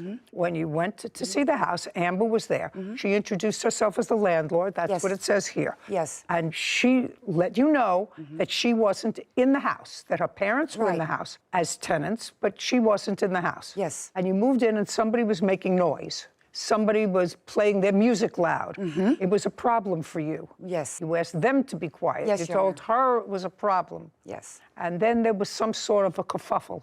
I don't know what happened. You want to tell me? Yes, Your Honor. I am a federal employee, Your Honor. And when I signed this lease back in May, it states there, and I'm also in recovery, Your Honor, and it states very clearly in the lease that there's absolutely no smoking on the premises or no drugs on the premises, Your Honor. There was absolutely marijuana being smoked in the house. And right after I brought that to her attention, I then received a 30-day termination notice. Okay. Because I absolutely could not live in that house anymore with my job. I felt it was not a safe place for me. Where did you go? Where Just did a I second. go? Just a second. Is that your son? This is my son. Okay. Does he live in the area? I know you called him and he came and helped you move. Yes, correct? ma'am. Who does he live with? My son? He rents a room with roommates. So he has roommates? Yes. Tell me where you went when you left. You didn't get a 3-day notice to quit. You got a 30-day notice from her that she was not renewing the lease pursuant to this. Right. You chose to leave in 3 days. Absolutely. That was your choice. Because you had 30 days to stay, and you had a month-to-month tenancy. Okay, you chose to leave. So where did you go? I got a U-Haul. I didn't really have a place at the time to go, but my boy's grandmother offered her place to me. So I stayed there for a couple weeks. She said, you pay $180, I'll let you stay here for a couple weeks until I was able to find another place, Your Honor. And then you did? Yes, ma'am, I did. Great, okay. So the security deposit you have, and she doesn't have her month's rent, which is $650. Are we done here? Judgment for the plaintiff in the amount of $650. We're finished. Thank you. This court is adjourned. Amber, then Nancy. I am not aware of anyone using marijuana in my house. There was marijuana being smoked in the house. My dad says that he's not smelling it, so I guess I can't really attest to the legitimacy of that. It was not a safe place for me to be. Judy and Sarah. You know, some people don't realize, Sarah, that if you leave a premises that you have lived in, it's like going to a restaurant and ordering a steak and then delivering the steak, you're taking a bite and say, you know, I really don't like that steak, and finishing it, and then telling the waiter you're not going to pay for the steak. I always say you ate the steak. If you're a tenant and you find the living conditions such that, you know, you find it untenable to live there, you have a prerogative of changing your residence, but you don't live there for 2 months and only pay for 1, and then make excuses because you ate the steak. Title, Judy Justice. Have you been cheated? Go to judyjustice.tv. What did he say he needed the loan for? To get a vehicle. I thought that it was given to me because we were, like, really cool. Do you understand how foolish that sounds? Yes. The only people that do that sort of thing, usually, as my great-grandmother would call them, bums. This is Judy Justice. Vanessa Howard is suing her former friend, Ontrell Brooks, for a car loan. Court come to order. All rise. Judge Judy. Have a seat, everyone. Kevin approaches the bench. Hello, Judge. Case 2108, Howard versus Brooks. Thank you. You're welcome. Ms. Howard, your case is simple. You claim a loan to the defendant for the down payment on a car. Yes. When did you make this loan? March 24th of this year. How much was it? I gave him $1,500 and he paid $300. Where did you take the money from? I had it at my home. In cash? Yes. What kind of work do you do? I'm a hairstylist. I'm an owner-operator. Okay. Yes. And that's the sole source of your income? Yes. I own a salon business. I'm opening my second one. Tell me how you know the defendant. He was a client of a former stylist many years ago, so I met him through the salon. Did you have any sort of relationship with him? At the time that I met, no. No. At the time that you gave him this loan, we were friends. What did he say he needed the loan for? To get a vehicle. To get a car? He was at Mercedes trying to purchase another car, and I knew he had a baby on the way, so I felt it was... I want to know what he said to you. He said that he needed help with the down payment. He was short some for a down payment on a car that he wanted. Did you have that conversation on the phone or in person? Yeah, he called me and asked me for originally $2,500 to help him with the down payment. And I told him, well, I don't know if I have that much. I'll see what I can get him. I had the $1,500. He came to pick it up at my home. And that was on the 24th of March? Yes. When did you purchase your car? I believe it was the 24th as well. You have any paperwork for the car? What paperwork do you have there? I just want to see what you brought with you today. Basically, the lien holder paper. And what is that supposed to tell me? I believe it has the date on there when I purchased it. Okay. And how much did you put down on the car? $9,000. Did you trade in a car? No. Why did you need $2,500 from her? I actually didn't ask for it. I just mentioned to her that I No, well, needed just a it. second. I asked you a question. Okay. Why did you need extra money towards the down payment? Did it affect the payments? Did it affect the insurance? Did it affect the yes. premium? Basically, the car, it was like $74,000. So if I was to put down a lower payment, like you were saying, the payment would be higher for the monthly. So if I put down a little more, it dropped it down a little bit. Yeah. Yeah. Yeah. So she gave you $1,500, not $25. Yes. But she gave you $1,500. Yes. And she gave that to you around the same time that you purchased the car. Were you current in your insurance payments on the car? Yes. And then you crashed the car. Yes. And the insurance company paid the lien holder on the car. Yes. Made the payout. Yes. So you didn't get any money from the insurance. No. So now you have no car, right? I don't know if you have a car now. I have a car, yes. Well, you got another car. Yes. What kind of car did you buy? Tesla. A Tesla. And how much did you pay for the Tesla? I put down like $8,000. Where'd you get the $8,000 from? I work. I have a place where I hold traveling nurses. Did you take the money out of a bank, or did you have it in cash? I had it in cash. The $8,000. Yeah. How much money do you make from this business that you have? It varies depending on how many nurses I have staying there. So you own the property, or do you manage the property? I manage the property. So it's basically housing nurses or people that travel for business. And how long have you had that business? I've been doing that for maybe a couple years now. That's how you support yourself? That, and I do training as well, fitness training. Okay, so now you paid back $300 of the $15, right? I gave her $300. Right, and when did you give her the $300? I'm not quite sure the date, but... Give me a month. I'm not quite sure. When did he give you the $300? May 17th. Okay. Tell me why you gave back the $300. I gave it back to her because she basically... Not basically, this is basically. Well, because she kept asking for it, so just to get her off me for a second. So I gave her $300. Just I didn't feel like I owed it to her because I thought that, you know, it was given to me because we were like really cool. Just a second. Okay. All right. Well, Miss Howard. You Miss can't Howard. be serious. Miss Howard. Yes, ma'am. How long have you been operating your two salons? I'm opening a new one now, and the first one was opened in 2012. Do you live with anyone? My children. How many kids do you have? I have 3. How old are they? I have a 17, 18, and 21-year-old. Big kids? Yeah, college and high school, yes. Who supports them? I do. From Their your father work? helps too, yes. From your work. Do you live with their father? No. No. But he also helps. Yes, with he them. does. And you sound like a really intelligent, put-together woman who's had her own business, who's got 3 kids, or college kids. Yes. Moving forward. Yes. Why?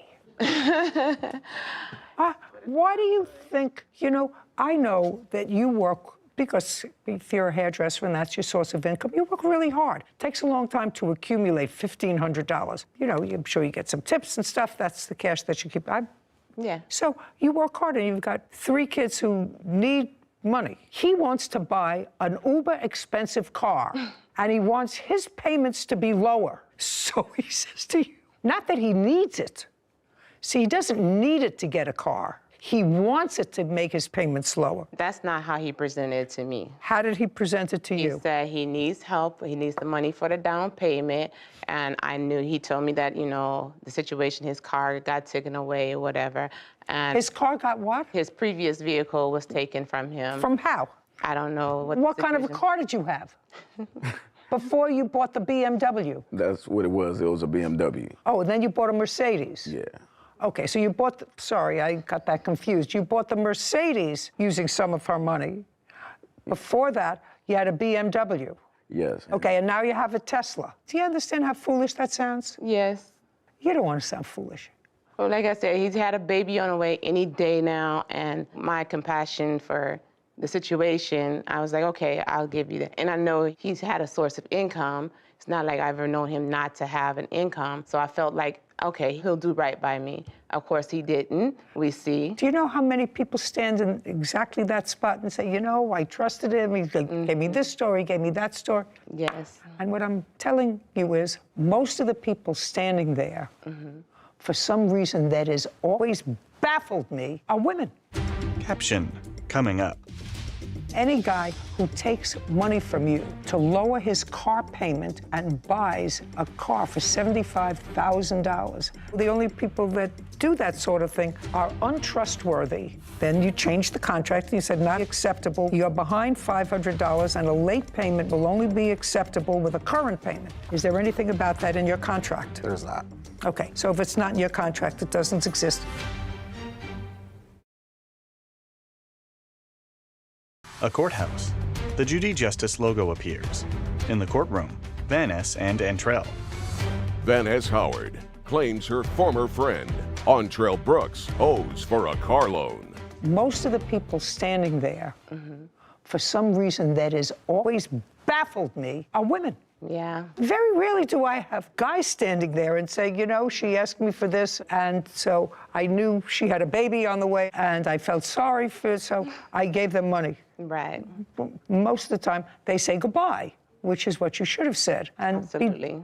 You appear to be much too fine a lady and Thank you. a hardworking lady. Don't give anybody, No more. any guy who takes money from you to lower his car payment and buys a car for $75,000 and asks you for $1,000 or $2,000, knowing that you're a working gal and that he didn't need it to buy a car. He could have bought a car for $50,000. Could have bought a car for $30,000. Right. Likes to drive fancy cars with somebody else's money, okay? Yes. So the only people that do that sort of thing are untrustworthy, usually, as my great-grandmother would call them, bums. So I would suggest that you be smart in the future. You're a hardworking lady. Hold on to your money.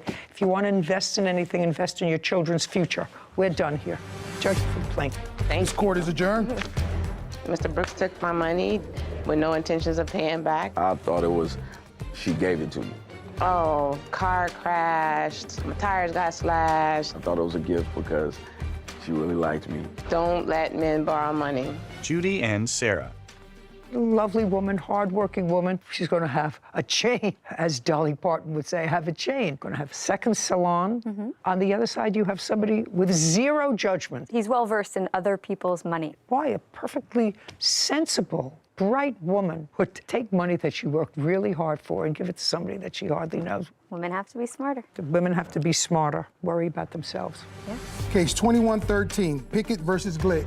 All parties, please step forward. William Pickett is suing his former friend, Clinton Gick, for unpaid car payments and vehicle damage. Mr. Pickett, you and the defendant, according to what I've read, were friends. You knew each other. Yes. You had a car that you were interested in selling. The defendant was interested in purchasing the car. Your car was 10 or 11-year-old vehicle, Correct. is that correct? Yes. When had you purchased it?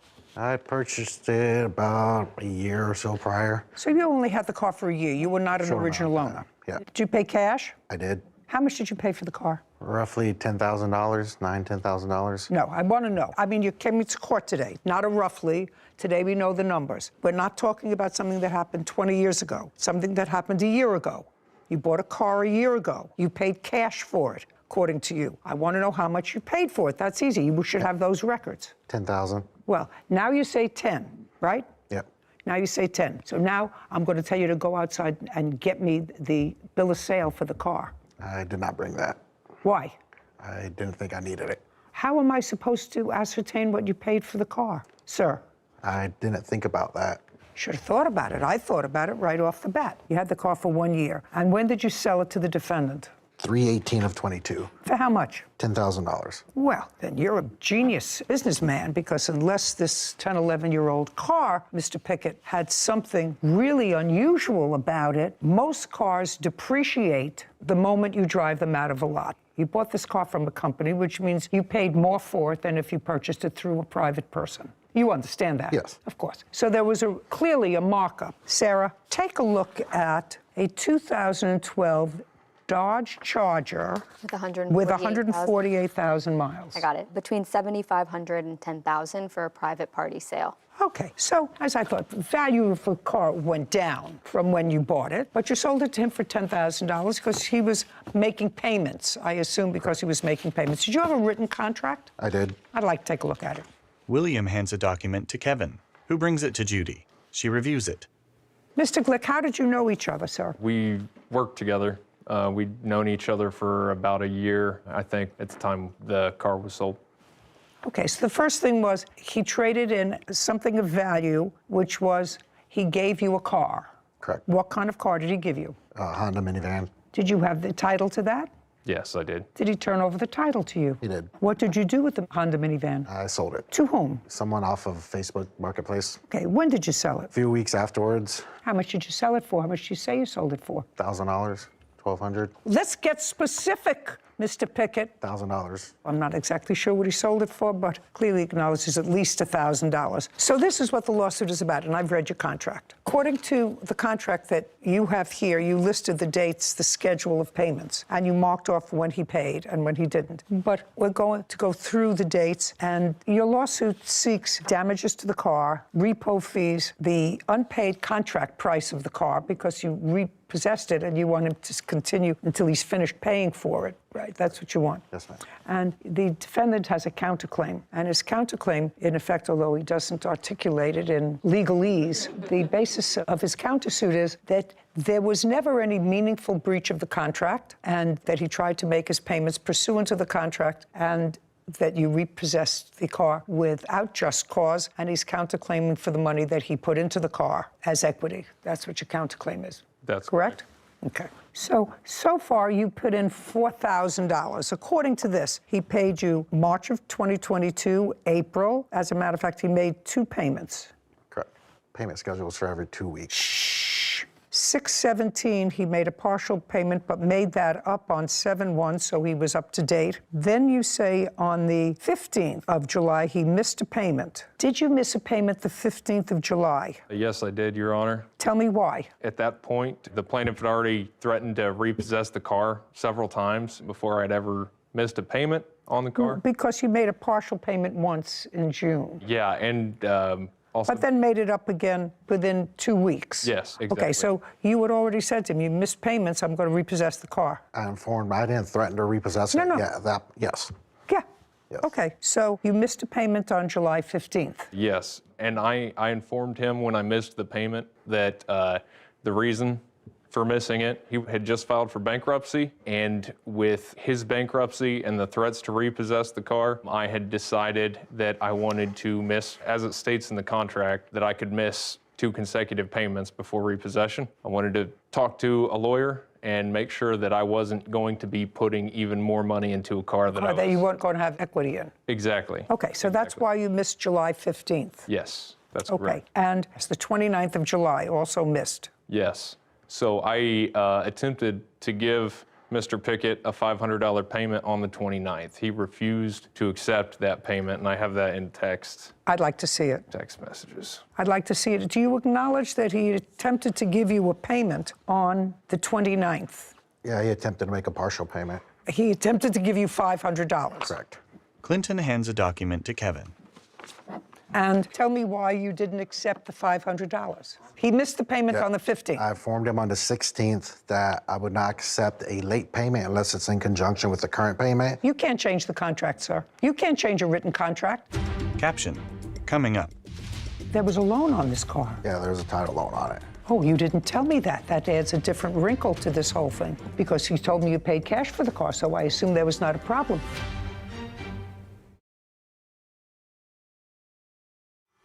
A courthouse. The Judy Justice logo appears. In the courtroom, William and Clinton.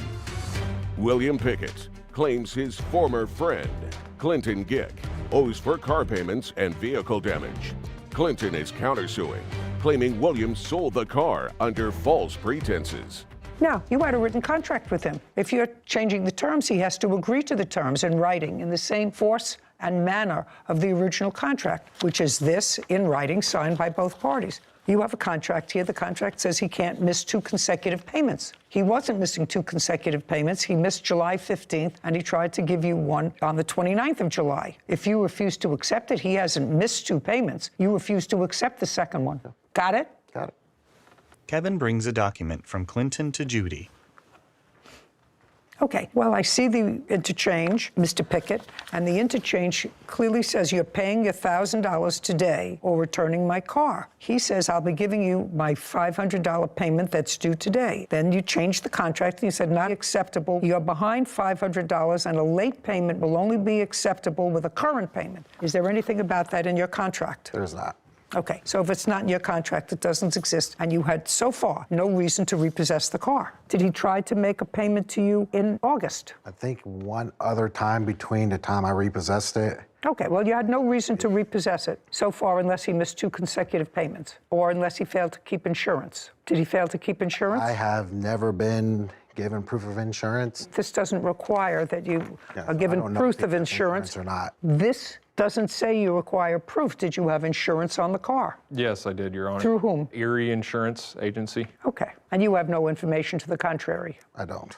Okay, fine. So at the time you repossessed the car so far, Mr. Pickett, you didn't have basis under your contract to repossess the car. There was also other terms that I believed he had violated. Well, let's hear them. So far, he didn't miss 2 consecutive payments. Had you filed for bankruptcy? I had started filing for bankruptcy, yeah. Is that completed? Still hasn't been discharged yet. I think I have another month or so. Was this the first time you filed for bankruptcy? Buyer misses 2 or more consecutive payments. Buyer fails to maintain full coverage under insurance. Any significant damage to the vehicle that is not repaired in 30 days. Did you notify Mr. Glick of any damage to the car? Give him notice and say, pursuant to the contract, it has to be fixed in 30 days? We had talked about it when he came to drop off one of his payments, and he said... Well, give me a month. It was... A month and a year. It was in June. June of 2022, he came over to drop off a payment, and that would have either been on June 3rd or June 17th. Correct. Okay, and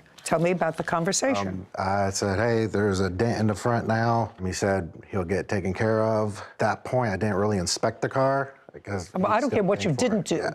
I want to know what you did. Yeah, I told him, it needs to be fixed. And he said he'll get taken care of. Okay, and? When I repossessed it, it was still there, as well as more damage. Okay. Did he talk to you about the dent in the front? I don't recall that conversation ever happening. There was text messages sent to me about damage to the car. The car had dents and dings all over it when I got the car. I mean, the front bumper even had significant damage to it. You repossessed the car at the end of August. Where is the car now? At my house. What's it doing at your house? I was just sitting there for the moment. Well, what's your intention to do with the car? Give it up in my bankruptcy or repair it and keep it and pay it off. Who has the title? The title loan company. So there was a loan on this car? Yeah, there's a title loan on it. Oh, you didn't tell me that. That adds a different wrinkle to this whole thing because he told me you paid cash for the car, so I assume there was not a problem. When did you take out a title loan on the car? I took out the title loan. Month and year? One of them was in December of 21. Did you know that there was a title loan taken out on this car? I knew that there was one. I didn't know that there were multiple. I don't know if, but yeah, I did know there was a title loan. Did you know in what amount? No, I was never. Well, that's pretty dumb of you. Yeah, I agree. Well, because if you're buying something free and clear that he owes nothing on, that's one thing. How much was the title loan? Roughly $6,000 is what was owed on it still at that point when he bought it. How much did you pay off? A few thousand by that point. It's super high interest. Okie dokie. Mr. Pickett, your claim against the defendant is dismissed. I'm now entertaining his counterclaim. Do you understand? Yes, ma'am. You get stuck with this car. Now, problem is, you drove this car. Yes. Was it your primary source of driving the car? Yes, it was. Okay. For 1, 2, 3, 4, 5, 6, 7, 8, 9, 10 months, right? Yes. Okay, so, Mr. Glick, this was your primary vehicle. How much do you think it would cost you to rent a car per month? Per month. Give me a figure.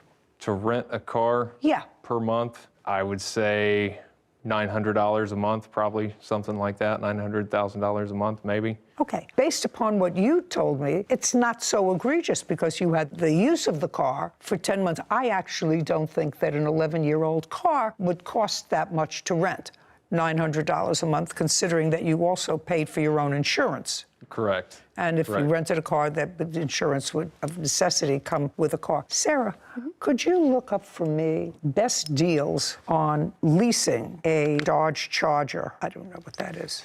Is that a truck? It's a car. Is there a site where you could look that up? I'll see what I could find. But the intention was that money was going to go towards, something that I would own. Well, I understand that, outright. but you had full use of his property for 10 months. Sure. You don't think it's fair for you not to pay for some of that use? I would think the depreciation in the car for the mileage that I put on it would be more than fair. Absolutely. Everything depends on how much you put down versus how much you pay monthly, so there's a wide range. Give me the range. He didn't put anything. $786 a month, $843 a month, but these are for brand new Dodge Chargers, not for 2012. Oh, So. Okay. And according to you, the current low price on this car is $7,500 price. For a private party. For a private party, low price, $7,500. Yes. So you're going to resell this car, and the car is currently in working order, and the low price on that car is $7,500, right? Yes. And he's already paid you $5,000.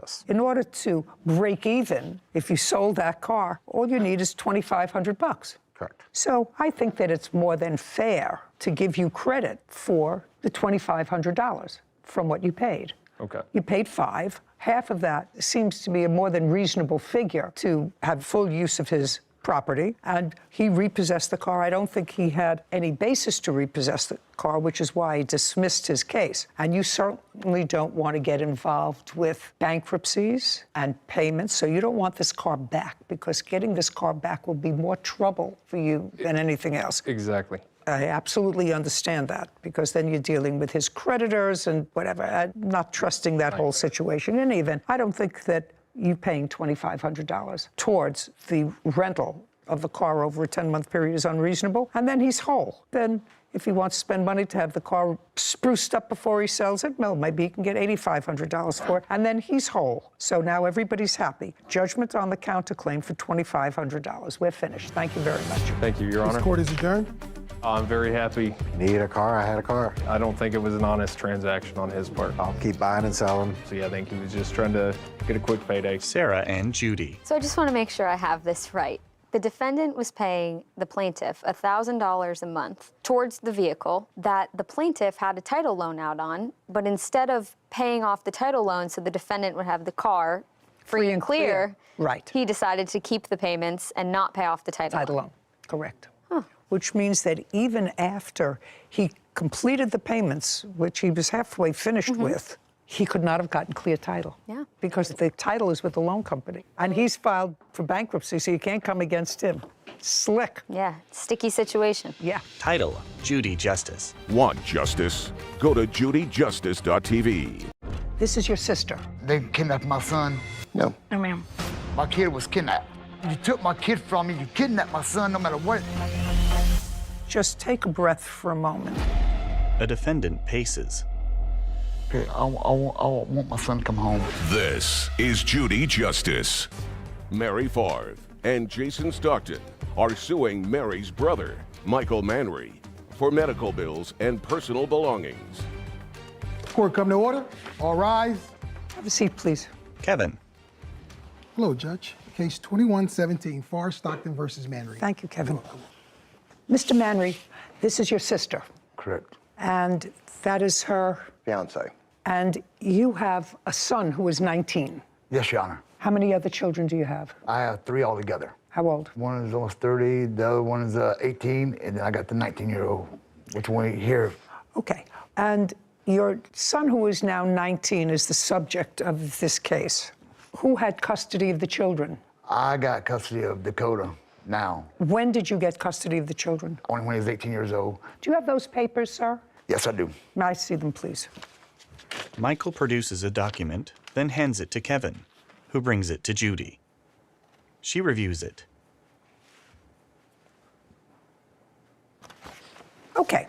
So this grants you, sir, legal and physical custody of Dakota Manry until further order of the court. So what this case is about now, and I assume from what I've read, that Dakota has certain special needs. Yes, ma'am. And because of his special needs, he is unemployed. Did he finish any sort of a high school? He graduated. He graduated from Yes. high school? Yes. Did he go to a special school? He went to a regular school, but he was in special education. And when he graduated, did he graduate when he was living with you? Yes. Okay, so this is what your case is about. At some point, according to you, you have a niece.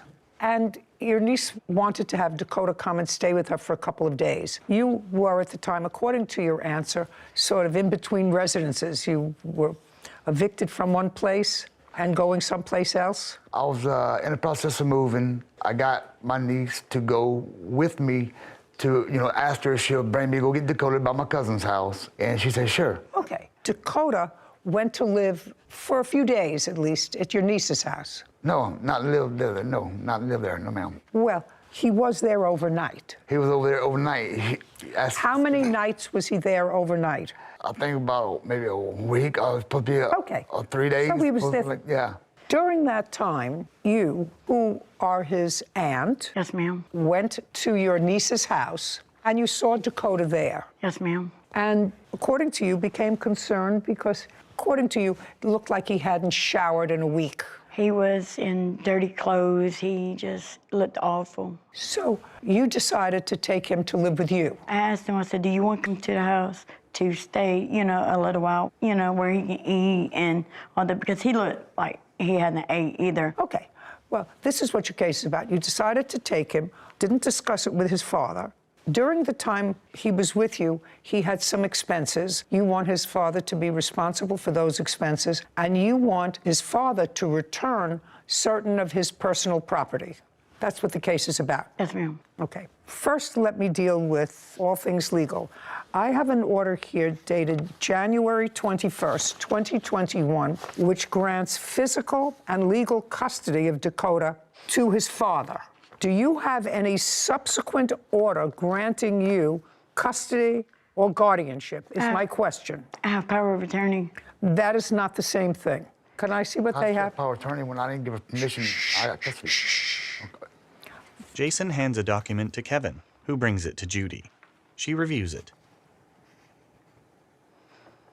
Okay, this was signed by Dakota, so he's giving you legal power to act on his behalf. Yes, ma'am. Now, Dakota, by signing this power of attorney, he's saying that I am a whole person, and I give you the right to make medical decisions for me if he can't do them. It's a general power of attorney in case he becomes unable to make decisions on his own. This is an order of custody. You have power of attorney. Power of attorney suggests to me that Dakota wants to emancipate himself from his father, wants someone else to act on his behalf. It becomes a complex question because if Dakota has special needs and if he can't act on his own, and a court has already ruled that his father should have custody of him, either you have a power of attorney and he's emancipated, in which case his father's not responsible for any of his medical bills, or this is invalid because he can't sign a power of attorney because he doesn't have the mental capacity to understand all of the implications of this power of attorney. Now, your nephew was in special classes. Yes, ma'am. And do you know what the nature of his disabilities are? Fetal alcohol syndrome. Is that his diagnosis, sir? Yes, Your Honor. He had, according to you, after you took him from your niece's house, and you do acknowledge you took him without his father's permission. Yes, ma'am. Yes, ma'am. We was not talking, me and him. It doesn't make any difference if you were talking or not. I didn't have his number, and I asked Dakota, I said, text your daddy to let him know you're coming with me. Dakota said, and he showed me where he texted Michael. Now, I don't know if it was on a different Facebook page. No, it's your responsibility to notify his guardian, who has custody, that you have taken physical custody of him. Right. And when did you take physical custody of him? Give me the month, day, and year. May 20th of this year, 2022. Now, while you had physical custody of Dakota, you indicate that he had surgery. Yes, ma'am. And part of what you want Mr. Manry to pay for is the ambulance bill. What kind of surgery did he have? Brain surgery, and he had a feeding tube put in him. Just a second. What caused you to take him to a hospital or to a doctor? Your Honor, when he arrived at the house on the 20th, he had very bad slurred speech and his balance was completely off. He was falling over. Your Honor, it was like he was a drunken man. Let me go back to you for a second, sir. While Dakota was with you in the months just prior to May, did you notice Dakota having difficulty in his gait? Not like he was explaining to me, I was going overboard. No, did you? But his balance was off, okay. Did you inquire? Did you take him to the doctor? I did. I took him, actually, right after I got him. So you saw that balance was off a while ago? When I noticed that he had headaches, all right, because his dream, that, thanks to me, was wrestling. He loves wrestling. I put him in wrestling. I talked to the promoters, and I did that for him. But when I seen every time he got body slammed, you know, and this and that, I had to take him out of it. I got concerned because he was complaining of headaches. So I made him an appointment, and I waited for a referral. Well, when the referral came in, my kid was kidnapped. So he never actually saw the second doctor? No. Okay. Do you have any records? Well, I couldn't get the records. I tried to get them. Once something went wrong, my kid died doing surgery. I couldn't even be there for him and all that. Anything could have happened. Just a second. I'm following you, sir. Now, when did you take him for this brain surgery? I took him the first week of June. I took him to do a CAT scan. And as soon as she did that, we went to the hospital. We didn't leave the hospital. They put him in the ER. And from the ER, we went to Florence, Alabama. And then the surgeons there couldn't do it because it was so big. What was so big? Your Honor, brain. they found a mass the size of a grapefruit. The first week, Dakota came to stay with us after we noticed the balance issues and the slurred speech. She took him to Dr. who diagnosed him with being severely malnutritioned. Your Honor, when he came to my house, his liar. No. Okay, I'm sorry. Your Honor, sorry. My apologies. His leg was no bigger around than my wrist. I got it. Mr. Manry, everything has to be put in perspective. You had a lot of things going on. And if Mr. Stockton's reporting to me is accurate, even though there might be some bad feeling of the way your sister and her fiancé took physical custody of Dakota, you really have to be in a position to say thank you to them, because you, for whatever reason, not for lack of trying, nobody is suggesting for lack of trying, you did try to take him to a doctor, you did see that there were things wrong with him. I understand that it's not always that easy to get the right specialist to get involved in this kind of surgery, but you really have to take a breath. Yeah. And I assume it's accurate, because I cannot assume that anybody would perform brain surgery on a child that was not necessary. That okay, why she couldn't call me? She should, just a second. Just a second. Your sister should have called you and told you that Dakota was going into the hospital to have surgery. That would have been the nice thing to do. Did you do that? She did. No, she did not. She called I called their my mom. mother. Well, calling your mother. His phone was disconnected. I did not have the new number until he called me or texted me with a bunch of drama. That's when I got his took number. My kid from me. You kidnapped my son no matter what. Mr. Manry, what I want you to do is just take a breath for a moment. Yes, ma'am. Michael paces beside the defendant's table.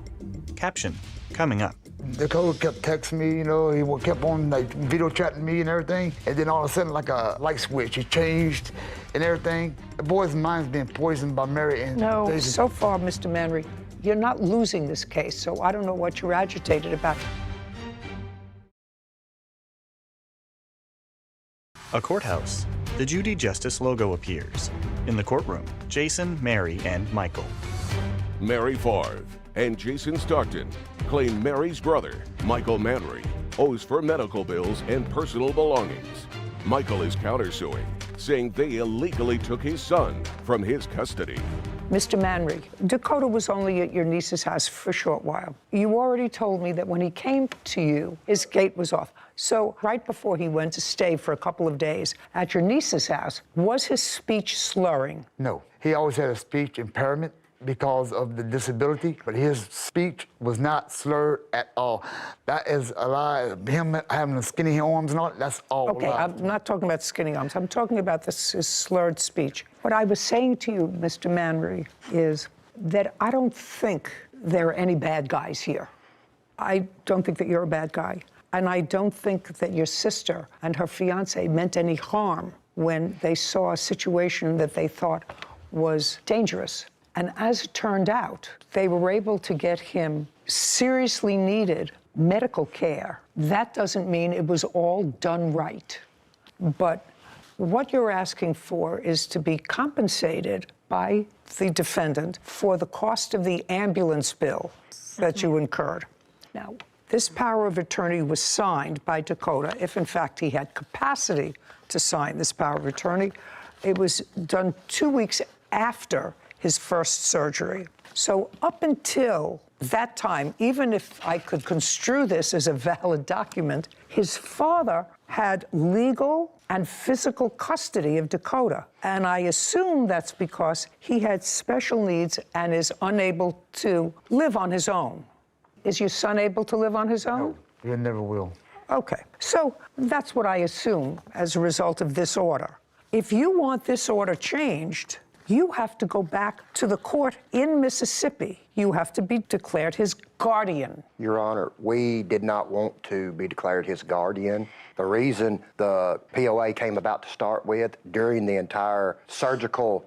Your Honor, can I say something? The father was aware of it. So was the mother. The mother was actually present at most all of the appointments. It doesn't matter. The mother doesn't have custody, legal or physical. We were under the impression, and were told she did, that he only had a temporary custody. So she showed up to say she had to sign all the documents. She was going to do this. She was going to do this. She was going to do this. Did she sign the documents? She signed some.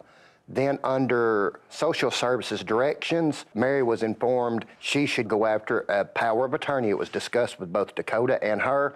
It may be. That's not a lawyer. That's bad advice. Now, just before I get to the issue of clothing, property, whatever he has that's at your house, and where it should go from here, your first stop is to go back to the court in Mississippi that issued this order. Yes, ma'am. And say to them, I need Dakota's law guardian. He'll be appointed a guardian for himself, independent of you, and they will interview him and they will do certain evaluations of him and determine where it is that he wants to live. But you have to do that in court. You can't do that ad hoc because you relied on his mother's statements that she had the authority to sign off on these things. She did not until this is changed. And if you want to change it, you are free to go in and try, and then Dakota will be interviewed and seen by a psychologist or a psychiatrist, and he'll have a medical evaluation and determine whether or not he is a person who actually requires guardianship. And if he requires guardianship, you can petition for that, and you'll have a trial. This is not that trial. Yes, ma'am. Did Dakota have Medicare? Medicaid. He had Medicaid. That would pay for the ambulance ride. Yeah, I just want to know if he had Medicaid. He did. I did give them the Medicaid number, and they keep sending me a bill, and I called them, and they said because it's a different state, it's not covered. It doesn't matter. Tell them to send their bills to his father. Tell them that you do not have custody or guardianship of this child. His father has custody, guardianship, and this bill is not yours. The bill is going to Dakota. They're going after Dakota for it. His Medicaid didn't pay for it. They may be going after Dakota for it. They will be very smart seeking payment from people who can pay them, which is his parents. Right now, you're not legally responsible to pay for his ambulance bill. The only person who might be legally responsible for it is his father, and that will be up to the ambulance company to do. This is not your responsibility at all. So discount the ambulance bill. Next to Dakota's things, you want property that he has in his father's house. So let me go back to you with regard to my statement to you 4 minutes ago. You have to have this custody order modified. You have to go back to the same court that issued a legal and physical custody order of Dakota to his father and say, we would like guardianship of him. He wants to stay with us. He's 19 years old. He will be interviewed. He'll be analyzed. And if at the end of the day you get guardianship of Dakota, then his father may or may not turn over whatever property he has. Dakota's never worked. So whatever property he has was either purchased or given to him by either his mother or his father or other relatives. A lot of it was his mom that paid for the stuff. I don't know that. No, the bottom line is why all this boils down to, Your Honor. So far, Mr. Manry, you're not losing this case, so I don't know what you're agitated about. You're not losing. You're not losing. What I'm telling the plaintiffs is that if they think that they can provide a more pleasant, stable environment for Dakota, they have the right to petition for guardianship of him. Now, it would be in Dakota's best interest long-term if he were to have contact with both his mother and his father. Contact. I'm not saying live with. Mother, father, and his aunt, and his soon-to-be uncle, as soon as you make up your mind and give her a ring. It's in his best interest. He needs the largest community that he can. I agree. okay? We're going to stop throwing barbs because that only serves to inflame already raw emotions. Caption, coming up. I want you to say, I am angry that I wasn't consulted in this massive surgery that your son had, but I'm grateful that it was done, because if it wasn't done, in all probability, he wouldn't be here. You just have to think about that.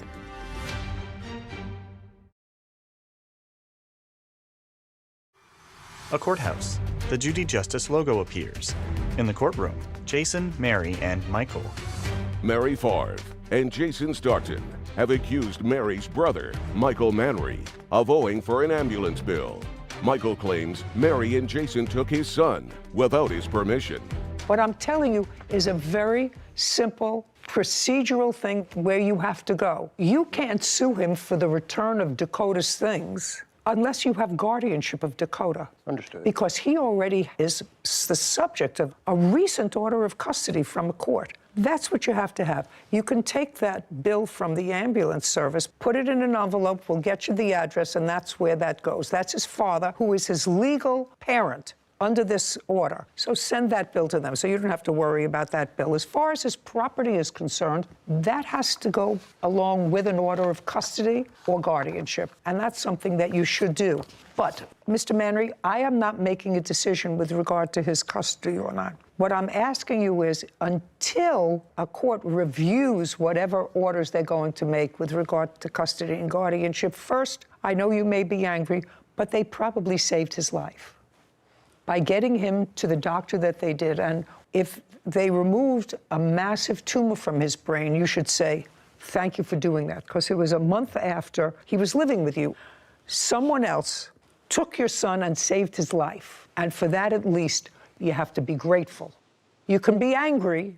You can be angry that you didn't get it done before. You can be angry that somebody else did it without consulting you. You can be angry at all of those things. But at the same time, you have to feel grateful that it was done. There wasn't no reason they kidnapped my son. Okay, Mr. Manry, you keep going back to the same song. I was worried about You keep going back to the same song. And what I'm saying to you is, their next stop, if Dakota wants to live with them, and he's right now over 19 years old, is to the court who issued the order to modify that order.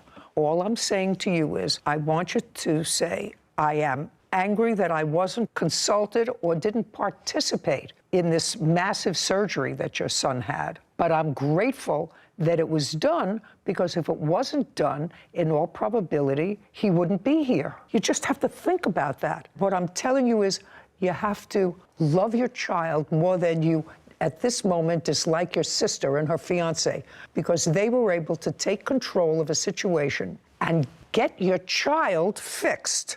So is Dakota, just for my own, is Dakota angry with his father? He's angry that his father won't return any of his wrestling. He is correct. He is a huge wrestling fanatic. Okay. What particularly does he want? He wants his wrestling?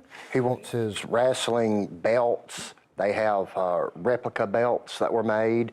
He wanted his PlayStation 4 and the wrestling game. PlayStation 4, I'm not interested in that. He wants his wrestling belts. Yes, ma'am. Yana, can I show you something right quick on my phone? Dakota kept texting me, you know, he kept on like video chatting me and everything. And then all of a sudden, like a light switch, it changed and everything. The boy's mind's being poisoned by Mary and Jason. What I'm telling you, Mr. Manry, that's for another court and another day. When Dakota has a lawyer, you may have a lawyer to modify this custody order. Right now, he would like his wrestling belts. Oh, I want my son to come home.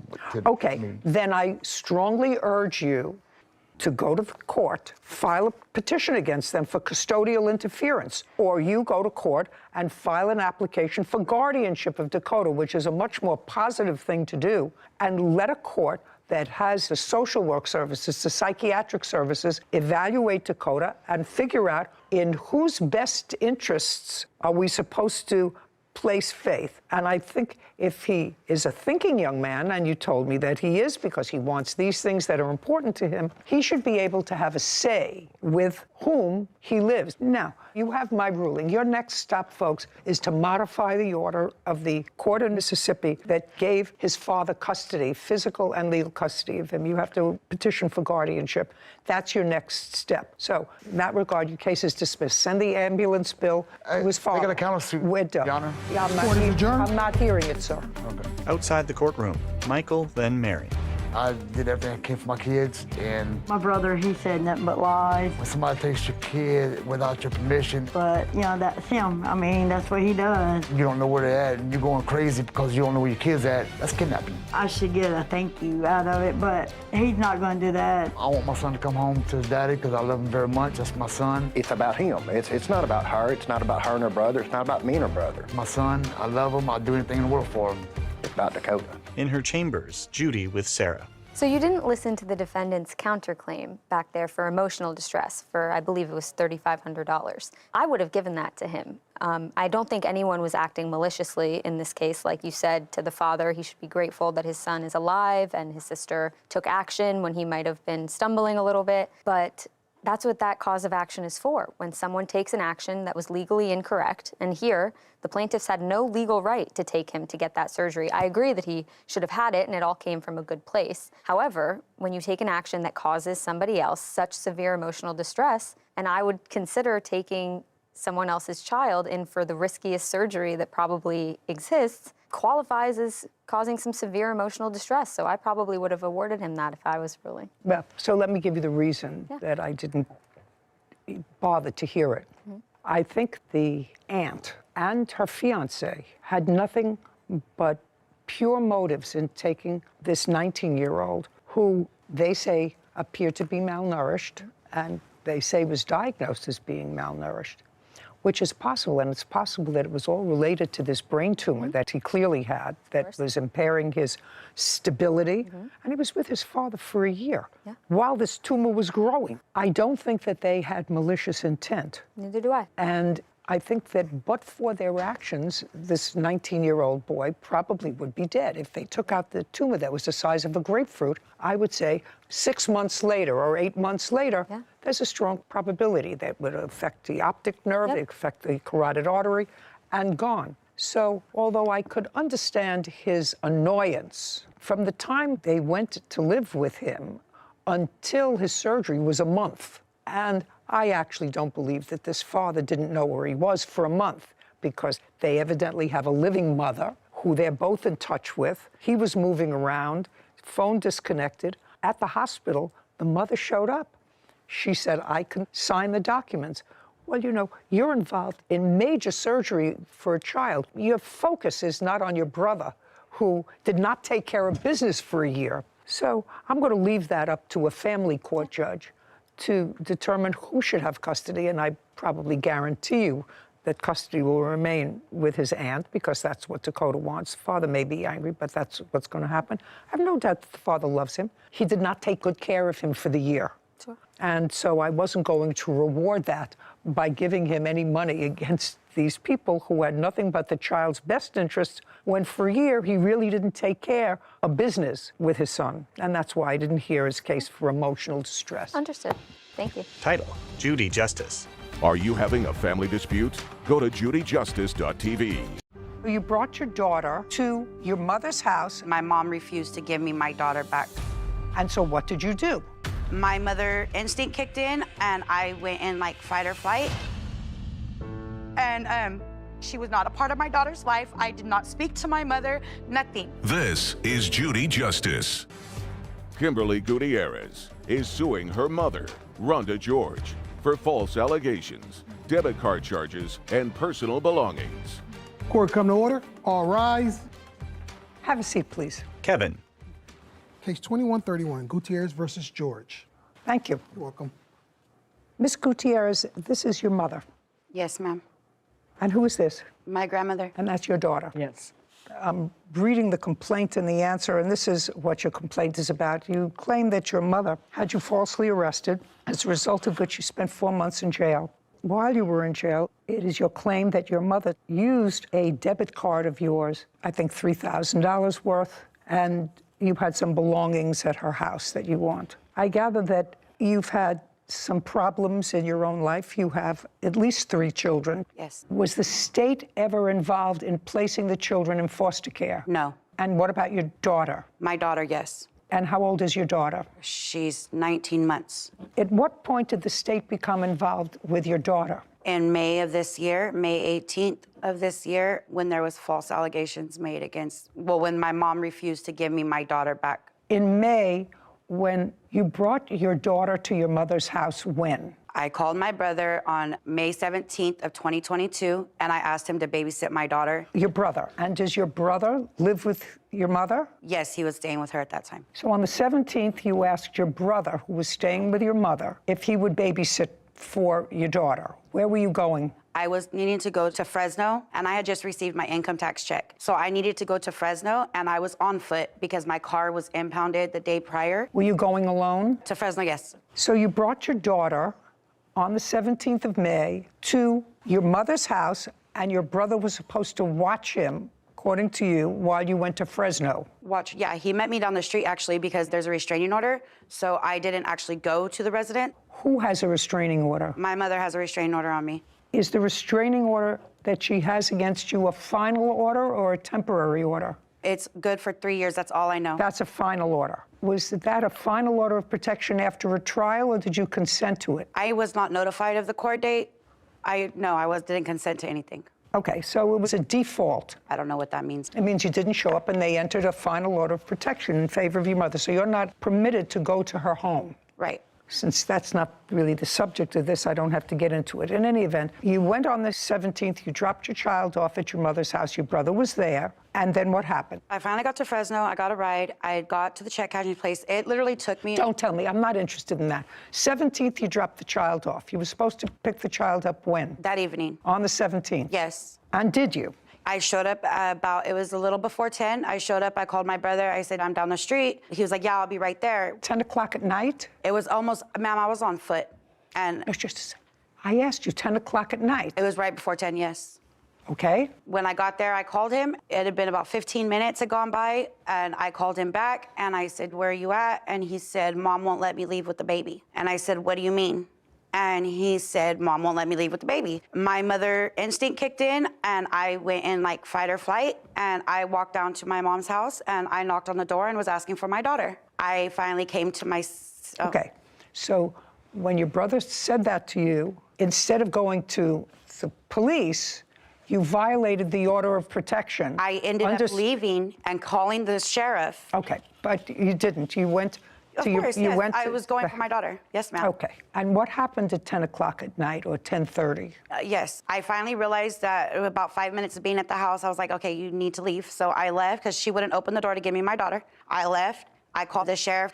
And so I told them the situation. So they had walked down to my mother's and let her know that what she was doing was basically... No, not what she was doing. The police came and told her that they could arrest her. And told her that if she did not, that she needed to give my daughter back. But because it was late, the baby was already asleep, and so the cops that came back down to me, and they said, look, we don't, because they knew me. Whatever. I'm allowing you to give me a certain amount of hearsay so that I can make this story make sense. Oh, okay. Do you understand? But don't tell me because they knew you, what they thought. Yes, ma'am. You were told to come back in the morning. Yeah, the agreement was that between my mom and the sheriff was that I could pick up Malia in the morning. The sheriff told me to call before 6 o'clock in the morning before he got off his shift, and that he would come back out and do another standby. The next morning came. Between me and my grandma, I had us call my mom. And no, just a second. What does that mean between you and your grandma? Your agreement was you were supposed to call the sheriff. The sheriff, according to you, before 6. I called my grandma. No, not the grandma. The agreement was you weren't supposed to call your grandma. You were supposed to call the sheriff. Right, but I needed a ride. I needed a ride. So I called my grandma to have her come pick me up. Just a second. Where were you? I was staying at a friend's house. I didn't live in Selma. Just a second. You were staying at what friend's house? Kimberly smirks. Caption coming up. The sheriff came, got behind us, and tried to pin us in, and my grandma went to take off. So your grandmother was driving? Yes, ma'am. And she was trying to evade the police to go someplace else. A courthouse. The Judy Justice logo appears. In the courtroom, Kimberly and Rhonda. Kimberly Gutierrez claims her mother, Rhonda George, owes for debit card charges and personal belongings. You were staying at what friend's house? My friend Isaiah's. Isaiah. Yes, I stayed the night there waiting for my daughter. Just a second. Isaiah. Isaiah what? Bonilla. And what is your relationship with He's my him? best friend. He's been my best friend since high school. Where are you living now? I live with my grandmother right now since I was released. Full time? Right now, yes. What do you mean right now, yes? I'm in the process of getting my own place. Okay, so you called your grandmother and then? Called the sheriff. And then? Waited for the sheriff to respond. And then? The sheriff did not respond for a few hours. Okay, so you were waiting for the sheriff to respond. The sheriff did not respond until when? It was after 7 o'clock in the morning, and it wasn't even yes, ma'am, 7 a.m. 7 a.m. Your daughter is, according to you, 19 months old? 19 months old. And she had prior to that been living with you? She was living with me all the time, yes. She was living with you? Yes, ma'am. Okay, so now let's get back to this arrest that you had. According to your papers, your daughter was with you up until that time. What time did she wake up in the morning? Usually she wakes up between 7:30 and 8 o'clock in the morning. Okay, well, then could you tell me why, if she wakes up between 7:30 and 8, why you would even contemplate picking her up before 8 o'clock in the morning? Because one of my issues was with certain officers that would have been responding, and the officer that responded the night of the incident, he told me if you wanted me to be the officer to respond, you need to call me before I get off my shift. Fine, but he didn't respond to you. But according to you, he didn't respond to you. No, it was so a different then my officer. question to you is, They did respond at 7 o'clock in the morning. And did what? It was a horrible mess. Well, he did what? They responded. When they responded, he showed up. The officer told me that he did not want to be there. He said, if I have my way, you'll never see your daughter again. And I looked at him, and I said, wow, okay. What do you mean you looked at him? Where were you when you looked at him? I was right next to him, but I just... Where, at the precinct or at your house? No, down the street from my mom's. Okay, so he responded to you when you were down the street at your mother's house, and he said, I'm not getting involved in this, and if I had my way, you would never have your daughter. And so what did you do? So at that point, my grandma pulled up, and I told him, I said, your assistance is no longer needed, and that my grandma could just get my daughter. And he says, well, you already called me. The deputy did. So I said, okay, whatever. He asked me if I had somewhere to live, and I said yes, and whatever. And so he went down to my mom's. When he went down to my mom's, he was supposed to just go down there and get my daughter. When he was taking too long, I could walk so far this way, and I could see straight down my mom's street. So I did. When I did, I seen that my mom was out there just giving him an earful. I know this woman very well, okay? So I just imagined what was being said about me. Well, I guess the back door is screwed and nailed shut at the house. I don't know why. I don't know. It's not important. Yeah. So anyways, my best friend went over the back fence. What do you mean your best friend? Isaiah Bonilla. Oh, so you brought Isaiah with you? He went... Just a second. So you have your grandmother, and then you've got Isaiah, your best friend, also to go to your mother's house. Yes, ma'am. He got my daughter. Isaiah brought her to where you were. Yes. And then what happened? I started walking back towards Isaiah's house. When I started walking back towards Isaiah's house, my grandma pulled up in her car, and she was like, are you ready to go get your car out of the impound lot? And I said, yeah, I'm ready. And so I got in her back seat with my daughter. When I got in the back seat, I got in the middle. Well, then she was like, well, I don't know what's gonna happen. Your mom's over there saying a whole bunch of stuff to the deputies, so I don't know what's gonna happen. And so I was like, well, I gotta go get my stuff from Isaiah's. So I go to jump back out the car. As I go to jump back out the car. But just a second. Now you have your daughter. Because I needed my wallet. My bag was at Isaiah's. My purse and everything was at Isaiah's. I was gonna go back and pick it up. Well, right when we were gonna go back, the sheriff came, got behind us, and tried to pin us in, and my grandma went to take off. So your grandmother was driving. Yes, ma'am. And she was trying to evade the police to go someplace else. Yes, ma'am. And how many police cars were involved? One. Were there ever any more than one police car? Once we got to the police department, of course, there's a police department. No, I'm talking about the number of police cars. So there's a police car now. Coming behind us? No, it was just one. It was just one? Yes, ma'am. And you were accelerating to get there? Was the police car siren on? No. Well, how did you know that he was trying to pull you over? Because he tried to hit her car. Oh, that would give you a clue. So you're telling me he tried to hit your grandmother's car without notifying you in any way to pull over? Yes, ma'am. That's why I spent 4 months in jail, and I beat my case. I went to trial and beat my case. Everything was dismissed. I'm not responsible for the criminal justice system. I'm only responsible for what goes on here. Yes, ma'am. So I assume once you got to the police station, both you and your grandmother were arrested? Yes, ma'am. And that was in May? Yes, ma'am. And now uncross your arms. And now we're in December. Yes, ma'am. Of the same year. Yes, ma'am. And you're out of jail. Yes, ma'am. And you've been out of jail for about? Since August 25th. Who does your daughter live with? Right now, she's with the mentor. She's my ex-husband's aunt, ma'am. And who placed her with your ex-husband's aunt? I did. Not the court? No, I requested her. Does the child's great aunt have guardianship? No, custody? I'm getting my daughter back, ma'am. But for the last 3 months, she's been with this aunt. Right, because Child Protective Services did get involved, and Child Protective Services, I've been doing everything that... Well, that's what I asked you. I asked you whether Child Protective Services Child Protective Services did get involved with my daughter, yes. Did? That's what I assumed. And I've been drug testing, I've been doing... Just a second. Yes, That's what I assumed, that Child Protective Services was involved. And so if Child Protective Services are involved, then they are overseeing the child's placement with the aunt. You have an ongoing case. Yes, ma'am. Probate court. No, not probate. Which one? Family court? Family court, yes. When was the case opened with regard to your daughter in the family May court? May 18th, the day I got arrested, ma'am. And that child became involved with the foster care system in May. Okay, so your grandmother also spent a little time in jail. How much? 2 weeks.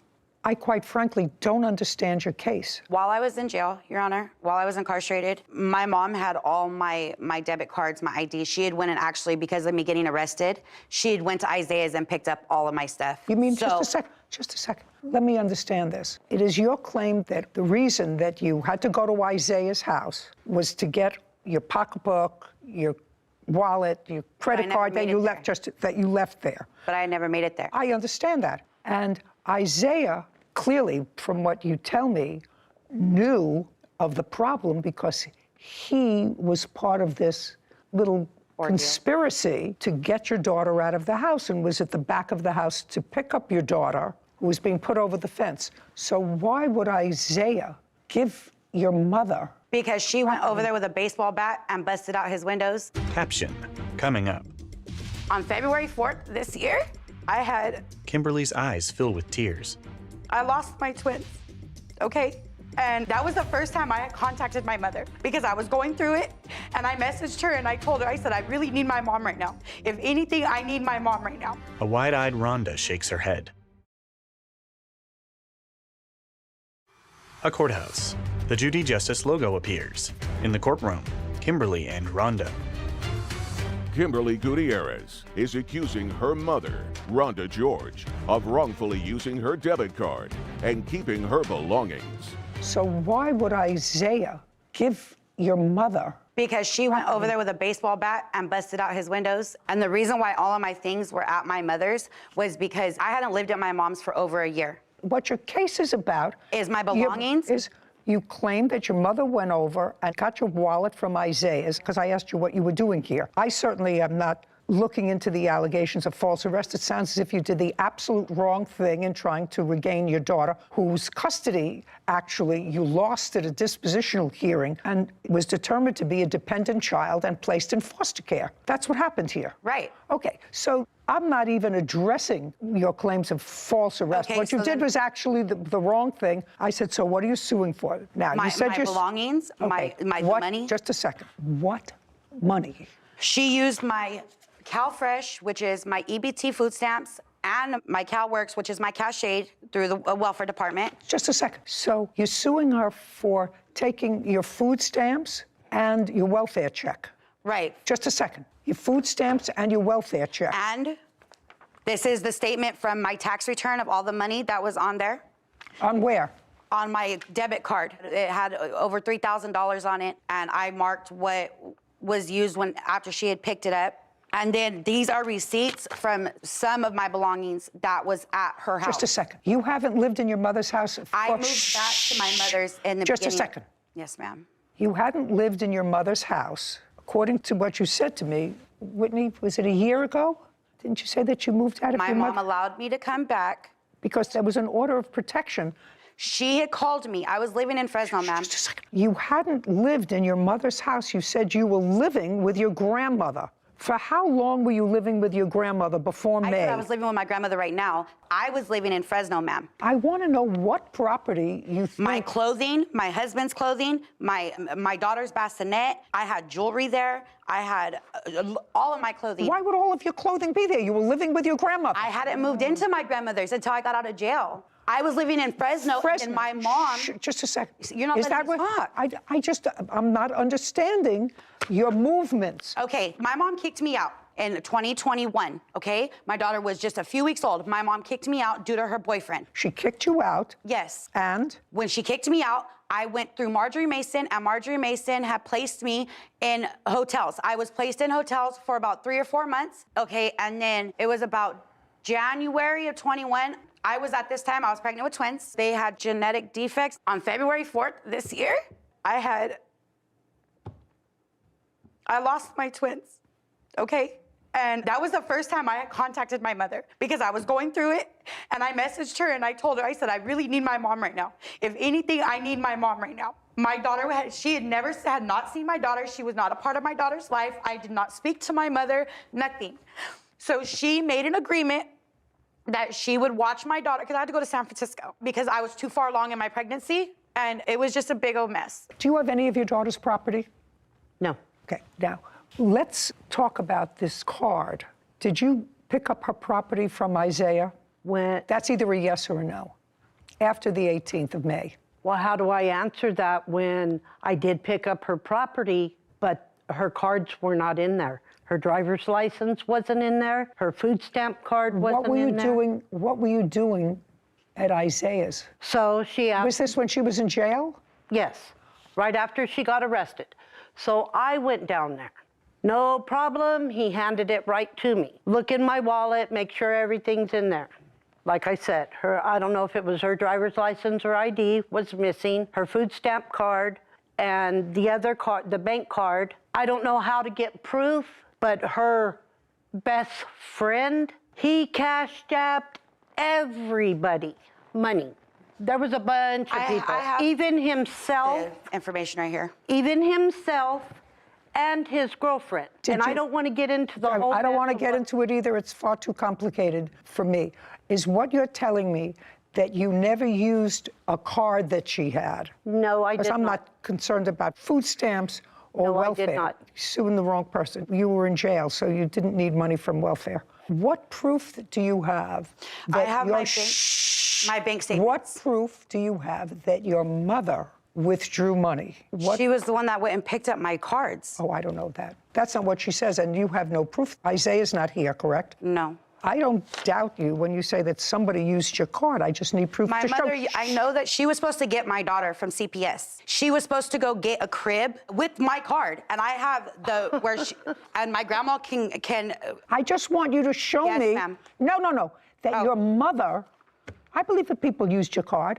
She used my card. No, I don't know that. I need you to show me proof that your mother How am I supposed to show? I have my bank statements. Then I'll take a look at your bank statement. If your bank statement tells me who used your card, then that's an easy. She said she did not. I just want you to show me proof that any of these were used. I mean, we have a lot of PlayStations, DoorDash, Amazon Marketplace. And all I was of those. locked up throughout that whole time. I understand that. I suggest that you concentrate on getting yourself together. If you want to reunite your family, I suggest that you put your priorities in order. Oh, they are in order. Evidently not. I work, I have a job, I go to school, I'm getting my own place, but I'm going to court, I'm getting my kids back. Good. Can I give you this? I don't know what it is. Well, I just want you to look at it. Can I see it? Rhonda hands a document to Kevin, who brings it to Judy. She reviews it. You're telling me this is part of your daughter's criminal history? What is this? No, I'm just showing you she just got out of jail just a couple of days ago. They haven't picked up charges, Your Honor. You were arrested on November 28th?